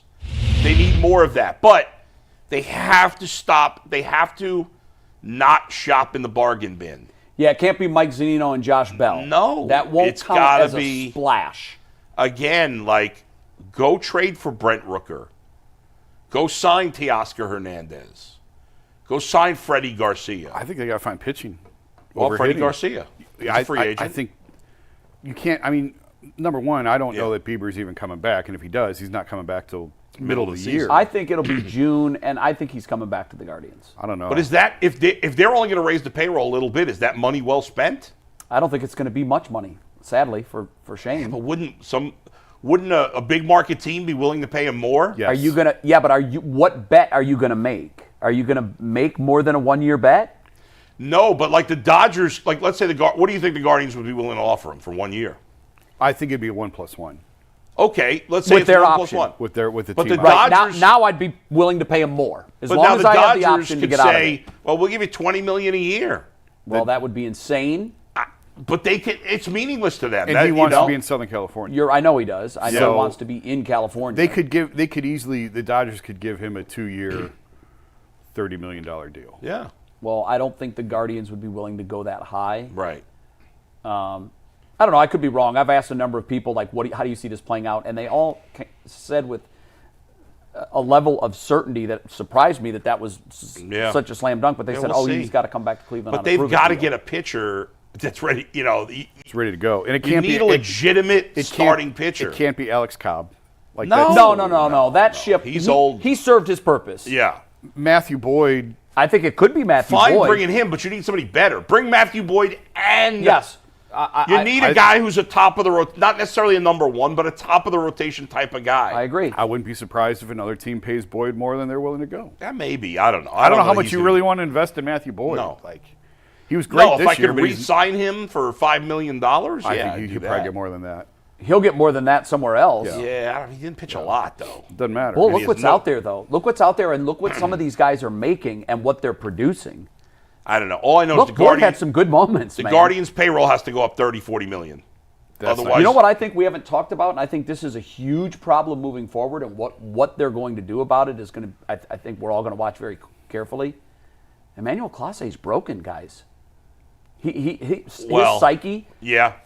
When you go home and you start live streaming your plaques, Yeah. after, that's a problem. And I and know well, plus nothing he does in the regular season is going to matter to anybody. No, next now year. we want to see, Yeah. well, that's great, but your ERA in the playoffs is 11. Yeah, That's right. But he did come back in the last game, and he blew did, that through helped. Stanton and Judge, and all he did was throw cutters, and he hit spots, and Right. he was terrific in that last appearance. But he's not going to get the love next year that he got. I mean, this I year. will just remind you, they shopped him last offseason. So Yeah. what does that tell you? Yeah. They might shop Jimenez too. I mean, Jimenez is still making no money. His said that. contract in a couple of years is a disaster for them right now if his play doesn't improve offensively. I don't know that you can move Jimenez now because you don't know for sure if you don't know what you have in Bazana. Yeah, Jason, way but too early in the game for that. Wait, they got 3 years coming up where he's getting over $20 million a year, and he's a below-average hitter. And maybe you move him because you throw Tyler Freeman in there until Bazana's ready. But, we were talking when they drafted Bazana, we were always of the assumption that Rocchio's out, Jimenez moves to short, and Bazana goes to second.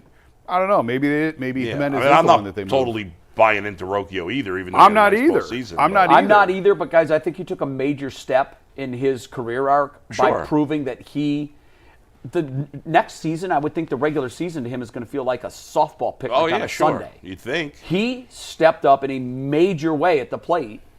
Yeah. And it came from that was the most unexpected spot. I mean, the only way I'd be more surprised is if Austin Hedges did that.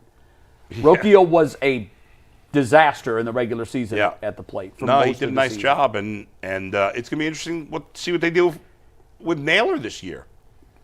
He's got I 1 think year his- left. I They're think not his going to extend long-term him. future is very cloudy here. Yes. I don't see why they would bring him back. And he's not going to get a big contract from anybody because I think he's going to get more than you think because his offensive numbers are in that category where guys get paid. But he is a one-dimensional player.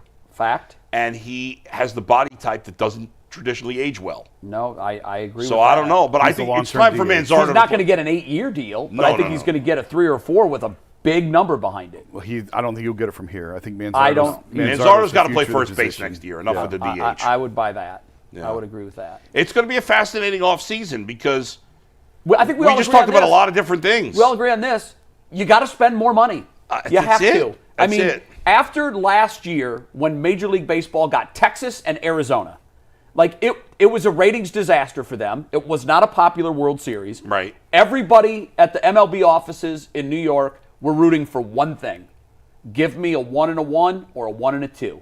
And by that I mean either a Yankees-Mets or a Yankees-Dodgers. They got it. They got exactly what they wanted. Yeah. And Which I don't blame them. If I ran baseball, I'd want it too. But you have to admit it's a conflict of interest that the people that are going to decide whether there is a spending limit on the sport are also wildly benefiting when 1 and 2 get in. Sure. Yeah, but that's already been decided before this year. You're right. Yeah. It's in the soup. They suppressed the payroll last year because of the uncertainty television agreement. Well, that was their excuse. They wound. Yeah, I know. Hey, but I'm can you saying make some sense to me of where the games are going to be next year? Because fans, I'm sure, have questions I don't too. think we know yet. I thought they had decided that MLB is going. taking over. But I read something where it said Cleveland fans are the winner in this. That their games, they're going to get to see all of their games. That's right.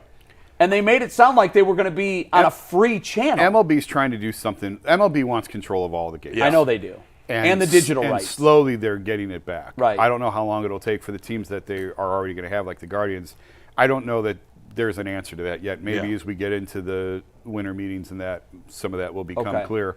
But the point I was making earlier is they suppressed the payroll because they weren't sure about the TV money and how much TV money they were going to get. And they wound up getting quite a bit of it, never spent it. They've got 6 playoff gates. That's big money. 6 revenue gates off the postseason that's now coming in. Now, again, the TV money next year, I don't know if there's any. You know, I just don't know. I don't know that anybody knows the answer as to how much they're going to get for that. It's still too early in the game.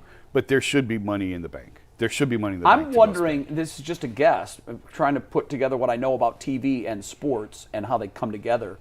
I know that there has been a return. I know in Phoenix with the NBA, there's been a movement to put games back on free TV, over-the-air, free broadcast TV. And here's the thinking there. The way you generate revenue then isn't through cable subscribership, it's through ad sales. And if Major League Baseball comes in and says, here's what we're going to do, we're going to control the production of the games, we're going to put them on an over-the-air free TV service, and we're going to take 50% of the ad sale revenue. I don't know what's going to happen because more there. people are going to watch it. More people are going to watch. If you put them on Channel 3, and that's not a good example because we have NBC programming. Sure. If you put them back on Channel 43. 43. That's exactly what I was going to say. What revenue do you generate strictly through ad sales now? Will it match up to the number that they were able to reach through Bally's writing them a check and saying, we'll handle the profits? Yeah. Or the losses? Yeah. It's interesting. I don't know. I know you'll have a happier fan base. I know the Suns owner was adamant about doing that in Phoenix with Suns games. I think that they want to go more streaming than traditional. Right. But that's why it's a winner, because with this new system, you will be out. You can't right now. You don't have access. You can't watch the Guardians on the MLB app. Right. But now you'll be able to. You absolutely will which be is able to huge. now. Yeah.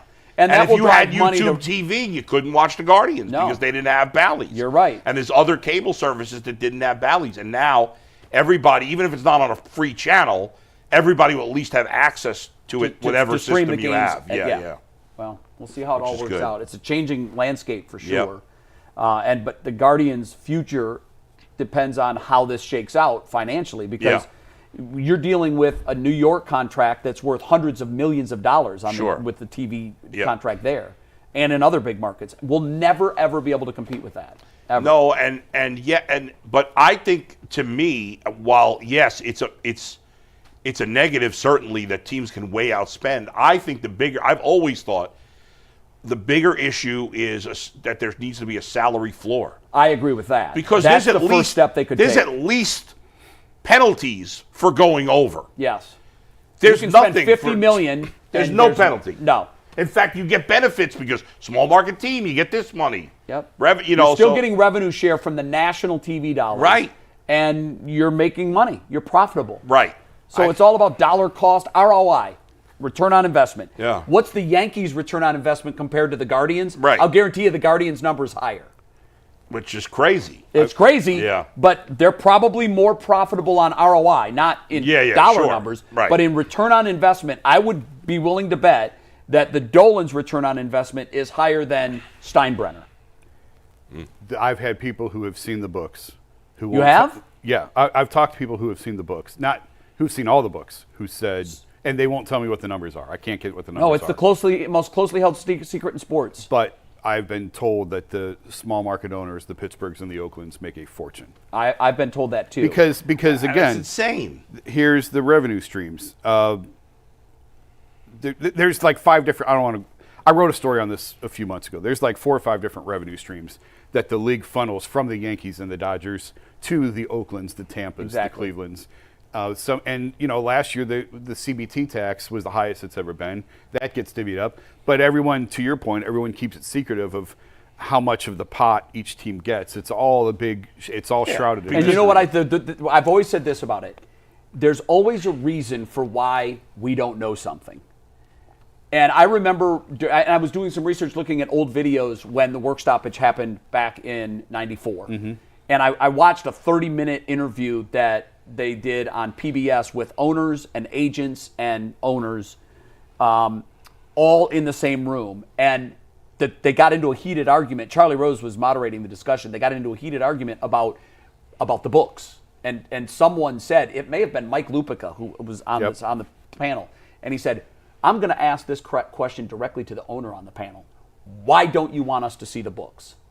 That's the problem. Yep. Because you know, and I know, and most smart fans know, we would look at the books and say, are you kidding me? Yeah. Yeah, 100%. That's why that is the most closely guarded secret in sports.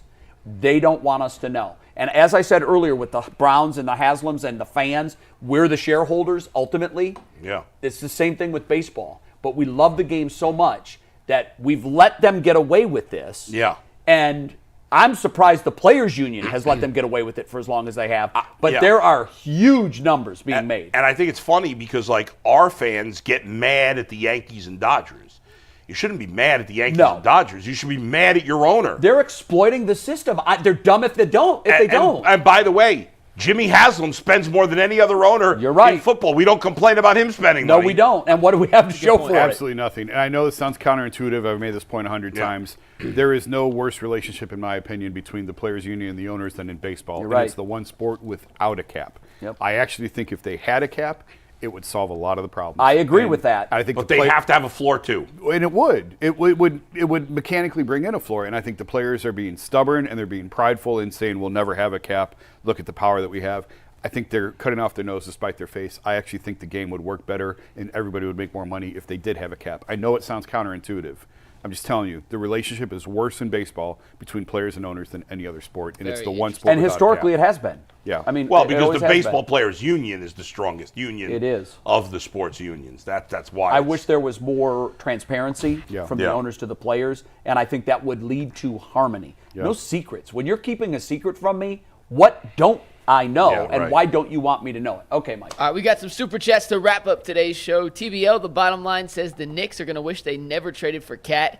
They lost a lot this summer. The Knicks lost to the Celtics in the season opener yesterday. Was he judging this based on preseason? Yeah, it's and so run rate? early. That's Probably last night. That's embarrassing. It's Come on, it's gonna take some time. They got new players. DB Dog 21 says, one thing for sure is that you can't make plays if you're not given the opportunity to. Let's see both Tillman and Jamari thrash.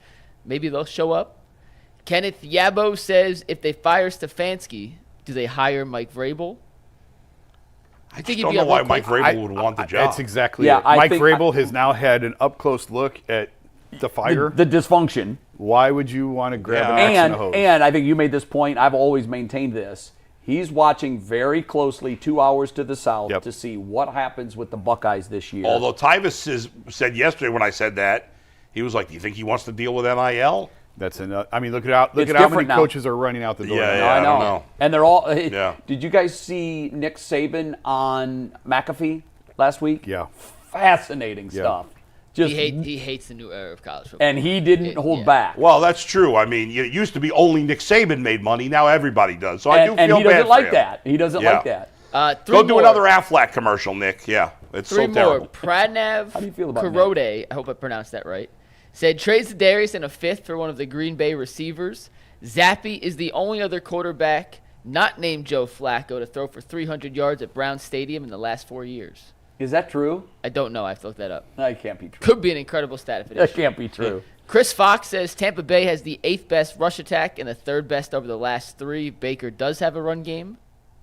Yeah, they've run it better this year. It's They better have. this year. Last year there was was terrible. no running game. They This didn't year even it's- try to hide it last This year. year it has been better. Yeah. Daryl says, love you guys. We love you too, Daryl. And last Daryl. but not least, Topo42 says, firing Stefanski, just another typical Browns move. Let the guy draft a quarterback that fits his system. We saw it work last year.